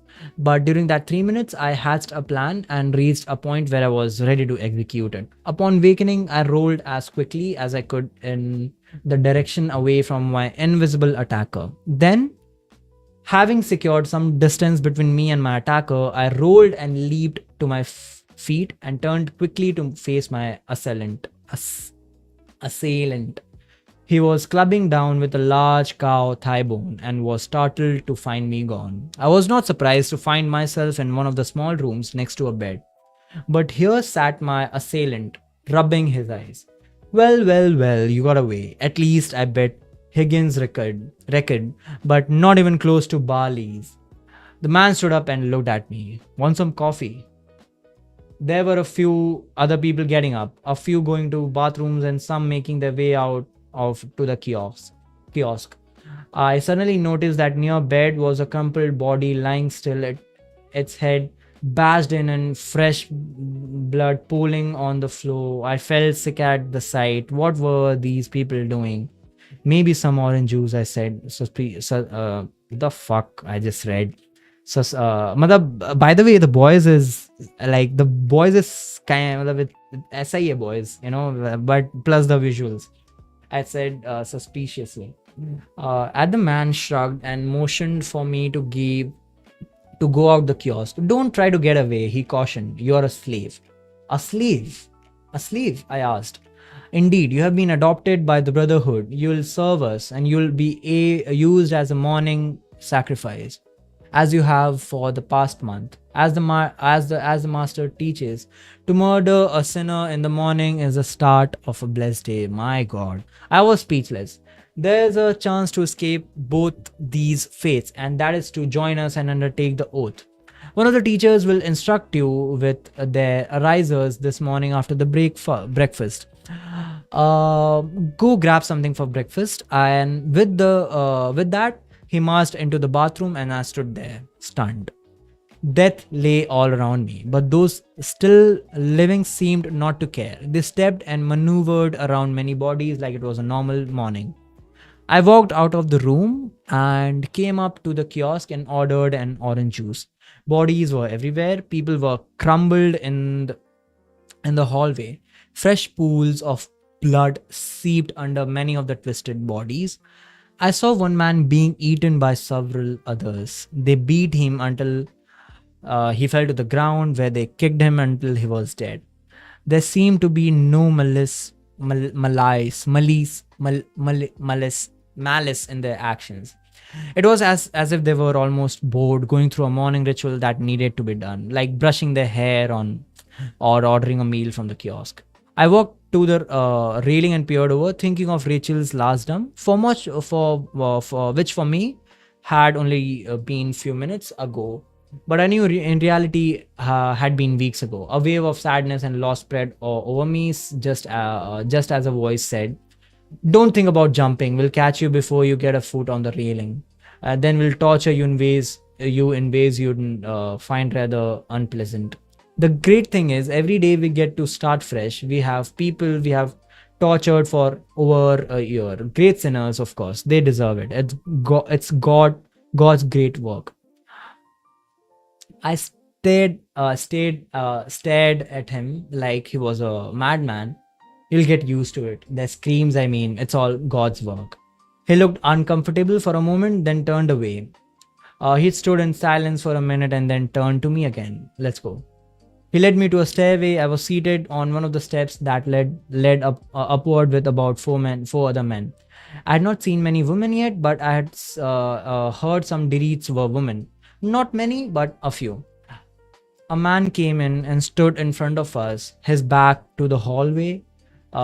He looked no different than any of us, with the same hair cut and clothes we all had. I could not tell if he was a prisoner or a captor until he proclaimed, "I am Diardan." Diardan. My blood ran cold. My stomach lurched into my throat, and I felt as if I was choking. Here was a man who had caused years of pain and suffering to thousands. Here was a man who had forced Rachel into chasm. Here in front of me, only few feet away, was a man of my worst nightmares. My fists clenched as rage boiled inside me. Listen to my words and be saved from this place.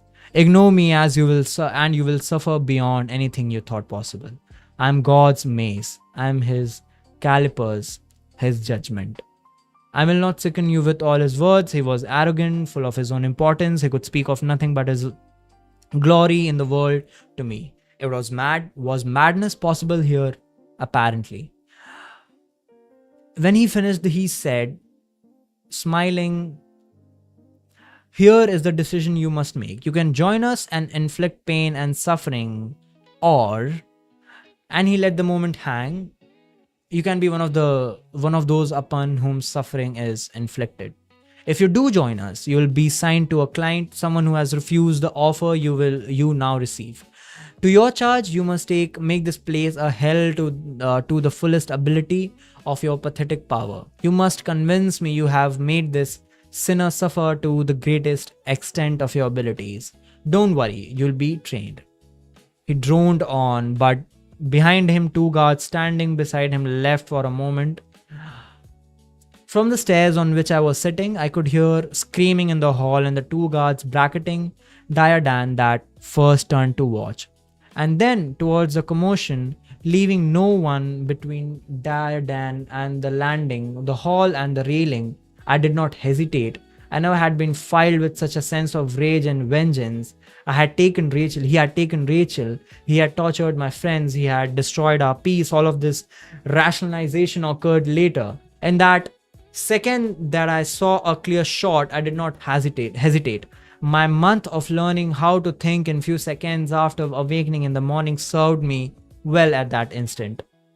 I leaped from step and with the speed of linebacker picked up the low creature with all the strength born of Rachel's loss and launched us both over the railing. I had him around the waist and did not let go as we tumbled into the great divide between the 2 walls of book.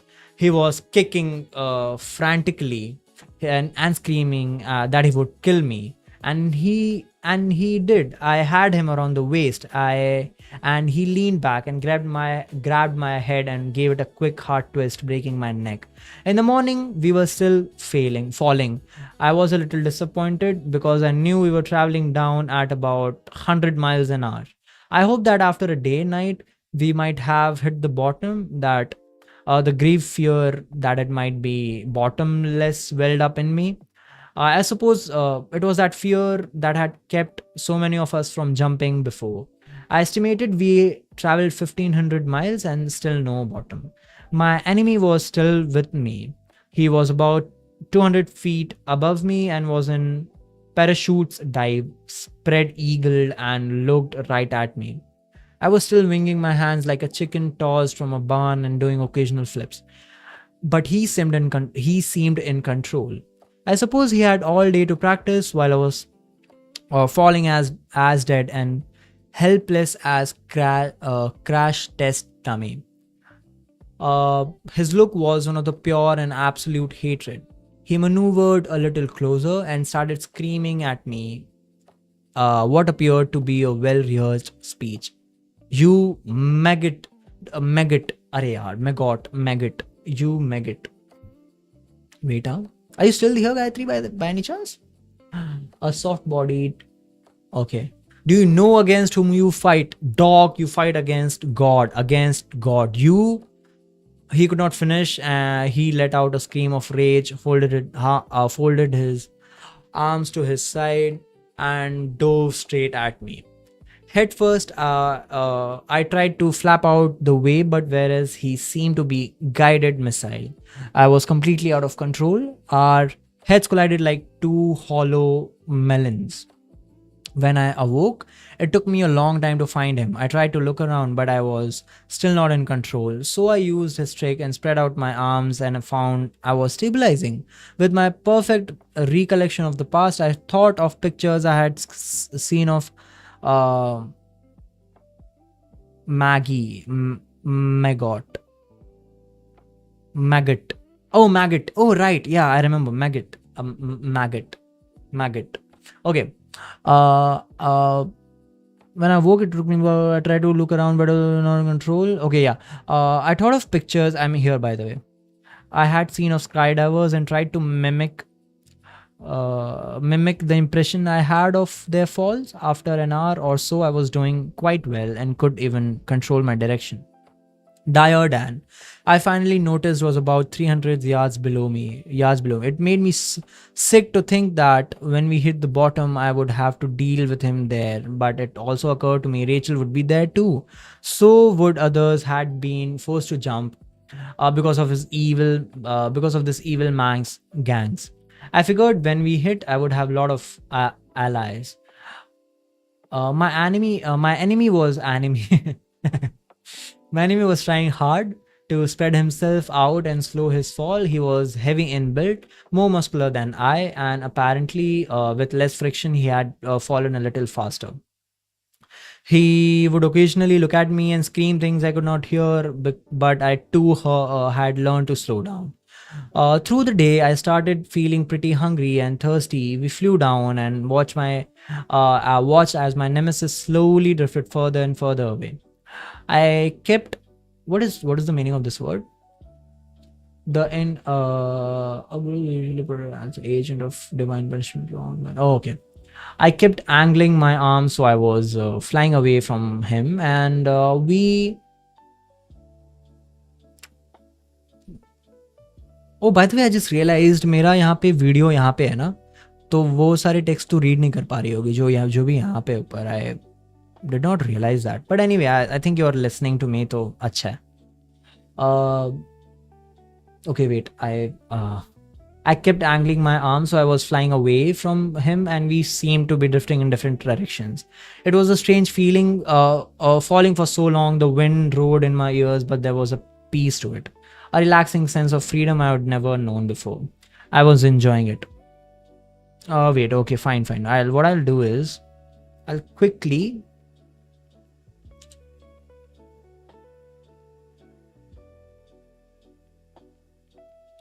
But it will. There's no other place I can keep it. I think, yeah, let's keep it for like. There's no other place I can keep it on my screen. Okay, I can place it on my screen. Yeah, falling for so long. There was a piece to it and relaxing. I was enjoying it. I had to admit, enjoying it immensely. New experiences in hell. Okay. New experiences in hell were few and far between, and I was having a ball. yeah. एक minute, मैं इसको बस पुराने size पे लेके आता हूँ. I like it थोड़ा big because वो दिखता नहीं है बाद में. Anyway, where was I? Yeah, new experience. I'm here, by the way. Sorry, were few and far between, and I was having a ball. Once I hit bottom, I planned to climb back up with Rachel and jump again.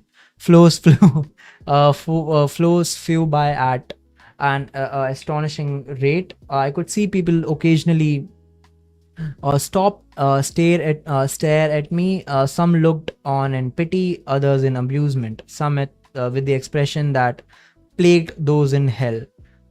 Boredom. I was surprised to see many people because I knew I had been falling a long time. Did the travelers of 52 make it this far? So down? How far to the bottom?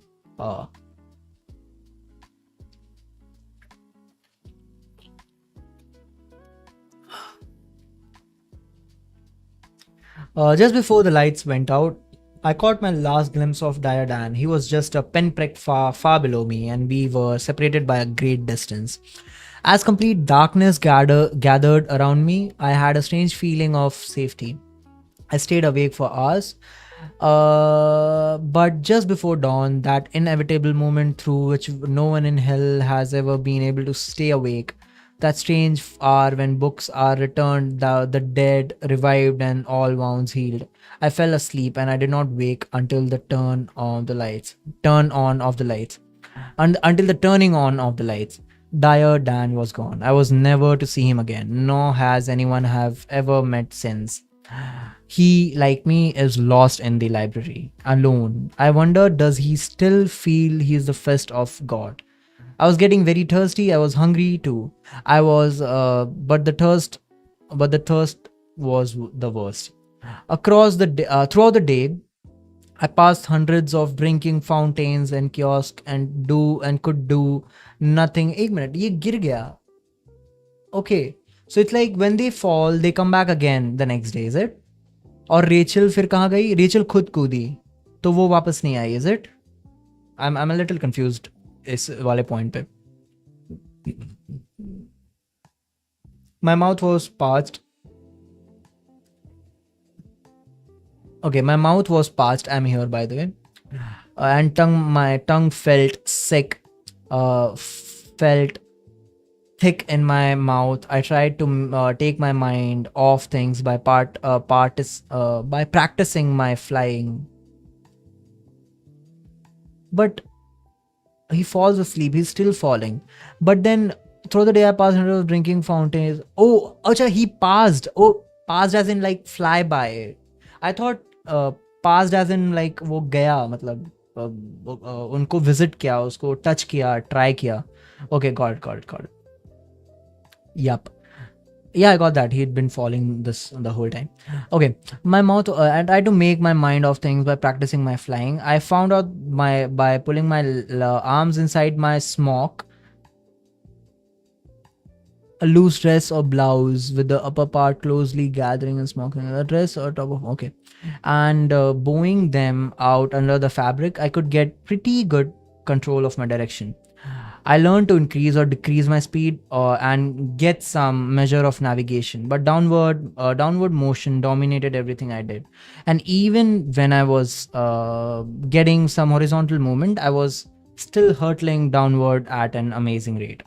I remember that in air, there was a limit to how fast you could fall because of friction. I recall it, my perfect memory that it was, I recalled it with my perfect memory that it was around 120 miles per hour. Also, they have they have like very sharp memory here, so they can relive any moment of their life, like if you remember a detail about this book. As the day came to a close, my thirst was unbearable. All my bones were aching. I fell asleep and dreamed of drinking. But no matter how much I drank in the dreams, the water did not seem to slake my thirst. Oh, slake is a. My throat continued to ache, so I would try to drink more. But hey, do you want me to increase the font of this text? I can do that for you. I think, yeah.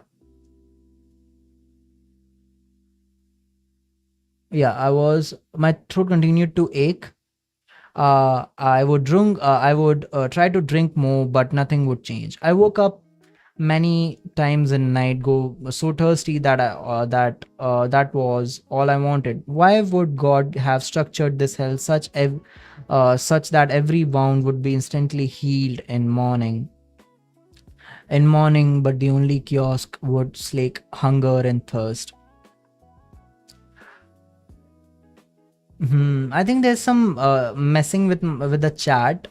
वो ना आ रहा है और चले जा रहा है, but वो मैं भी fix नहीं कर सकता while I'm live. I'll do it in the next live. The next 3 days were a blur. My tongue was swollen in my mouth and my all bones ached. I thought I heard people offering me water. At one point, I thought Rachel was falling beside me, carrying a large picture of orange juice, which she was trying to pass to me. But every time I reached for it, she would drift out of reach. Sleeping, dreaming, awake, all became confused. I could no longer see clearly and everything was a blur. Finally, I must have died of thirst because I woke one morning feeling great. I was not thirsty. I could have used breakfast, but I was but was no hungrier than I usually was in the morning. It felt wonderful after so many days of misery and discomfort. Still falling, still flying past floors with occasional people, but they were getting sparser. Sometimes many floors would pass before I would see another group. How far was the bottom? Shouldn't I have reached by now? I do not want to go through another cycle of dying of thirst. I decided to try to get back into the stacks. First, I moved into near the wall, putting my hands into my smock. I tried to slow myself by pushing my hands against the wall. It didn't work. I only seemed to push myself away from the wall. I realized it was just going to have a Superman onto flow, which would require some pretty good horizontal speed, because I would have to move horizontally into the 8-foot space between the railing and the ceiling of the floor above. So I had to move about 2 feet across during an 8-foot drop. I was moving way too fast for that. And even with the smoke, I bowed into a wing framed by my arms, and I wasn't getting that much horizontal direction. But I had to try. I knew otherwise I would never learn how. I stretched and angled myself to try a glide.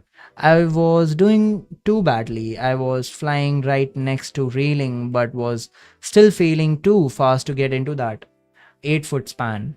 I kicked out my leg nearest the railing and managed to get it inside. It hit the railing with such force that it felt like my leg had been ripped off and sent me spinning. My leg was broken and my femur had been torn from my hip. From femur is that back area, I think. Sometimes it doesn't work, the meaning thing. I don't know why. Yeah, so much detail, yeah.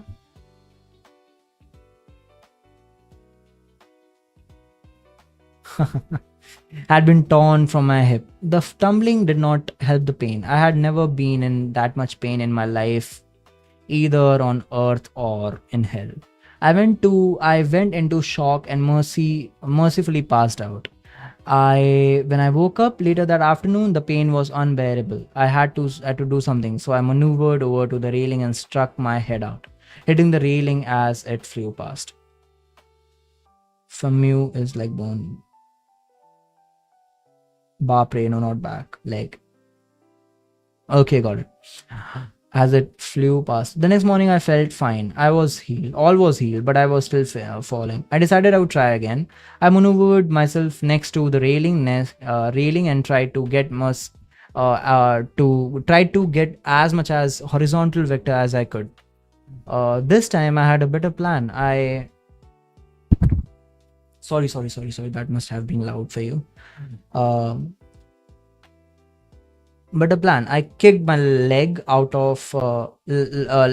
as before and it hit and broke again. But I spun around. I tried to throw my arms around the railing on the next floor.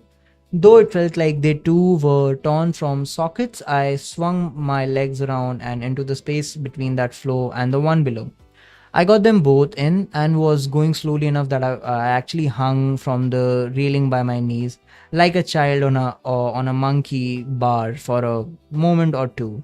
But I was not inside the floor, and with two broken arms and a broken leg, I dropped again into the my fall. I did not have time to wait long though. Before I banged my head on the railing to forget the pain. I tried the same thing again the next day and I almost got inside. If my back had not broken, I must have managed to land. The following day, by improving my horizontal direction and slowing myself down by using my arm and leg on the wall, I finally did it. I landed on the floor. I had broken both legs, both arms, and mercifully my neck. But lying there with feeling of only in my head, I could see I was on the floor. I had stopped falling. I would have danced if I had been able to feel my legs. I passed out but woke up late in the afternoon and found a man staring at me. I could tell I was lying in a pool of blood and must have been looked aside with my arms and legs lying twisted and broken in heap. I could not speak, but I moved my jaw.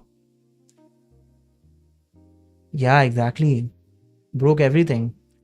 And that line is so strong. He would have been dancing if his legs were not broken. He would have danced. He looked at me, clearly wondering what had happened. Then he asked kindly, "Were you beat up?" I could answer nothing. He saw my struggles and squatted beside me. Blinked twice for no and once for yes. I blinked once. Why am I laughing at this? I don't know. I blinked once. He scratched his head and said to himself, "How did he get into this mess? Did you do it yourself?" he asked. I hesitated, not sure how to answer, but blinked twice and then blinked once. Sort of, he asked. I blinked once. I was starting to lose consciousness again, and he noticed I was starting to drift. Would you like me to kill you? He asked hurriedly before I slipped away. I managed a weak smile and I blinked. Am I Veda? Acha, for laughing. I managed a week. अरे यार मुझे वड़ा पाव खाने का मन हो रहा है अचानक से. वेड़ा देखा ना तो मुझे ऐसा लगा वड़ा क्यों लिख रही है चैट में. फिर मुझे अचानक से वड़ा पाव का स्मेल याद आया, मतलब वड़ा पाव का टेस्ट याद आया. कल सुबह उठूंगा वड़ा पाव खाऊंगा. I woke up in a bed. I just stared at the ceiling and enjoying the feeling of cozy security it gave me not to be falling. I was alone in the room and wondered where the man I had met yesterday had gone. I jumped out of the bed and made for the kiosk. I had eggs, bacon, ham, and pancakes.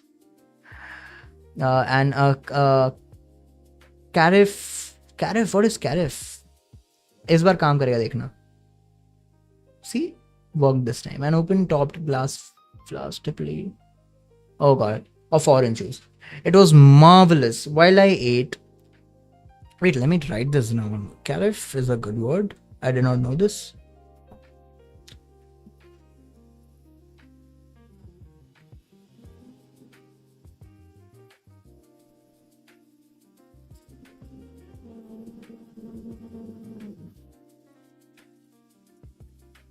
Serve. Where am I? Yeah, it was marvelous. It was marvelous. While I ate, I did not think of anything but the food was and the sweet feel of liquid running down my throat. It had been so long since I had a chance to just sit and think. The Dirites had killed me so frequently since my capture. I had forgotten what it was like to sit down to a meal and simply enjoy the pleasures of eating. I learned out crepes from IKEA. Haha, I saw it there. Acha, okay. Oh, IKEA. IKEA. I'd forgotten what it was like to sit down for a meal, and simply enjoy the pleasures of eating. I'm here, by the way. After breakfast, I looked around. I could not see a soul. The place was still and silent. I wondered how far I had traveled down. Miles and miles it must have been, but there was no way to know. I looked over the edge and was saddened to think that I was going to have to continue my fall soon. I had to strike out for the bottom again to find Rachel. I knew she would be waiting for me at the other end of this horrible fall, and I had to find her. Still, I was not cheered at the prospect of falling again. It had been so hard to escape from the free fall that the thought of returning was unnerving. I idled around the rest of the day, opening a few books and tossing them over the side. They were all gibberish, of course, but I kept going through the motions of hunting. After a nap and a late lunch, I was startled to see a man approaching. When he got closer, I could see it was the man who had put me out of my misery yesterday. Hello, I called as he neared. Thank you for helping me yesterday. He shrugged. I expect you'd do the same for me. Of course, I said, invited him to sit down by the kiosk. He was carrying a pillowcase with a book in it. He sat in it and carefully beside him and sat down with a sigh. He looked at me with a sidelong glance. You're a long way from anyone else. Are you searching from the first floor too? I nodded vaguely. Sort of, but I'm taking a break. I learned he had been traveling downstairs for years. He had been over 3 weeks since he had met anyone. In fact, he said, I continued on after I had moved you to bed, but I started back this morning thinking about your condition. But what happened to you? As I was afraid there might be some of the strange violent gangs about. When I explained about my escape fall and attempted to get on the shelf stack, he was doubly amazed. I have often thought about making the jump to find the bottom, but I suppose I was never sure enough there was a bottom. There always were those who said there was none. He had never heard of Dirites, which I was glad to learn. Their influence had been so profound in my area of the library. I was afraid it had spread everywhere, and I explained their views. He shook with his head in wonders and sadness. So you are from way up there. You fell for what? 7, maybe 10 days at over 120 miles an hour. You're really covered some. You have really covered some distance. I'm envious. That's over 30,000 miles. Wow! And the top floor is higher than that. Who would have guessed? I smiled. I thought I would have hit the bottom before this too.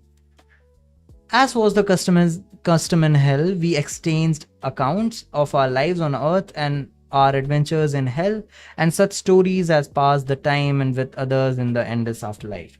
At dinner, he introduced me to the delicious Korean dish made of sliced beef, dumplings, and a ginger sauce. This was a dish I would have to remind myself of an occasion. What book have you found? I asked.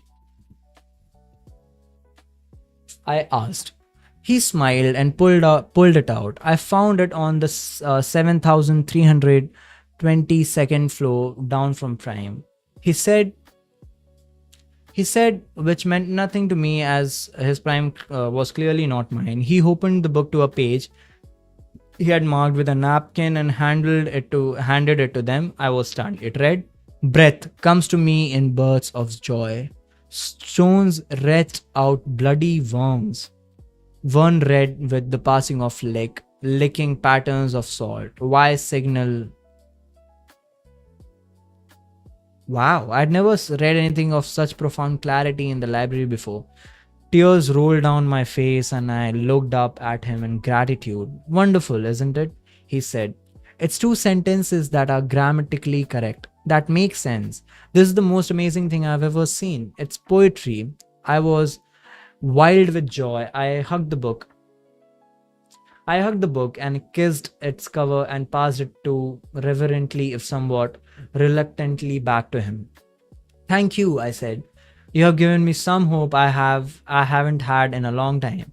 He nodded and without another word walked to the nearest stairwell and started down. He had told me there was a large group of people about 3 weeks journey straight up. Entering the same stairwell he had just started down. I started down. I had lots of time to think as I climbed up stairway after stairway, floor after floor. Mostly I thought about Rachel. I worried that after all this time she might still be falling, or maybe she had escaped as I had. But now, how would I ever find her if she did? If I start falling again, I could fly past her at night. I never find her again and never find it again. Maybe I had already passed her. For the first time since my arrival, I thought again of praying. I needed help far beyond what I could take control of, and prayer seemed the only measure I could take. But who would I pray to? This god of Zoroastrians, a god would send me to a place like this. What help would he be? If he was. I didn't know. I had no way to find out. I had a vague hope that the people thousands of miles before the group I knew could be different from those I already knew, especially the Diretes.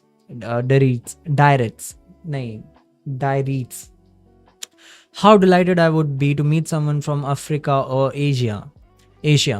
Someone with a different story to tell, the never-ending sameness of all those I knew. Someone blended with the sameness of this hell. The same rooms, the same railings, the same kiosks, the same bedrooms with the same bathrooms, the same signs, with the same rug and the endless stack of books, all bound with unerring sameness, seemed to match the sameness of the people, all white, all American, all died between 1939 and 2043. The same outlooks, the same haircuts, the same maddening habits, homogeneity everywhere, endless, stretching into an eternity of monotony. I dared wondered if I might come to a new part of the library. Perhaps this was where the Chinese were kept. Maybe I could meet an Arab from 15th century, but I knew deep down it was not to be. The books were full of Roman letters, I reminded myself, but maybe I would find myself from Germany. I would find someone from Germany. But then there was no umlauts. What is this? A mark used, oh, to indicate a different vowel. Oh, got it. From England, maybe, but somehow I fear the defining points of this hell was its unrelenting uniformity, its lack of variation uh, from type. If there was a heaven at the end of this, it must be filled with great variety, perhaps a multiplicity of intelligent species spread across universes. Yes, heaven would be as full of differences as hell was of sameness. Wow. I thought of the mountains and the forests. I remembered from my life as I climbed. I thought of the intricate structure of an ant's cuticle, how delicate the song of a bird nestled in the twisted branches of a towering pine sounds, spilling into the cool morning. I thought of the zippered feathers of sparrow and of its patterned colors, the banded mottling of its breast, its tiny feet curled around the rough brown bark, cracked and furrowed, giving purchase to those tiny clawed feet. What I would have given even to see a cockroach in this place. It would be heralded as a treasure that could not be purchased with the king's ransom, to see its six legs splaying from its thorax would have been a sight worth waiting for in a line and thousands years long. Songs would be written about its delicate, multi-segmented antenna. Its wings would have inspired such poetry as to make people weep for decades and its telling. But here, deep in hell, there was nothing to match such a wonder. Such splashes of vegetation, vegetation, alter were denied us. Our attempts at music were nothing but a shadow of what we enjoyed on earth. But more than music, we missed the natural sounds, the wish of wind through the अभी तो गिर के आ रहा था तो कान में हवा लग रही थी, वो क्या था? Through the yellowing leaves of an oak on a cold day late in fall.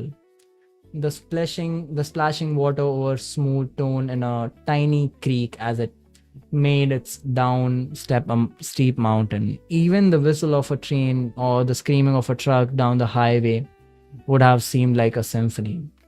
The clomping of my feet climbing up the steps reminded me of the poverty of sensation we endured here. But on I climbed, dreaming of meeting a man or a woman from India who knew some of the songs I could not repeat, add nausem. The ring of my feet striking the steps was becoming the summation of sameness, from which there was no escape. Okay, let's read it till exhausting work, maybe? There was no escape. Nevertheless, I climbed on and on and on. It took me 4 weeks, but at last I ran into someone. No, let's end it here because यहाँ से कुछ तो नया start हो रहा है, I think. And on and on. Yeah, I think page number 73. I think I'll write it. Maybe, मतलब ये save तो करके रखेगा ही, but still. चलो. मजा आया. Good book so far. Bye bye, Gayatri. Good night.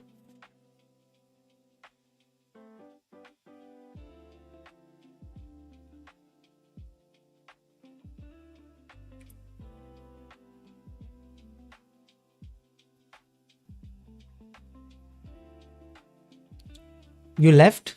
Wow. Okay, I'm sleeping now. Good night. Bye bye.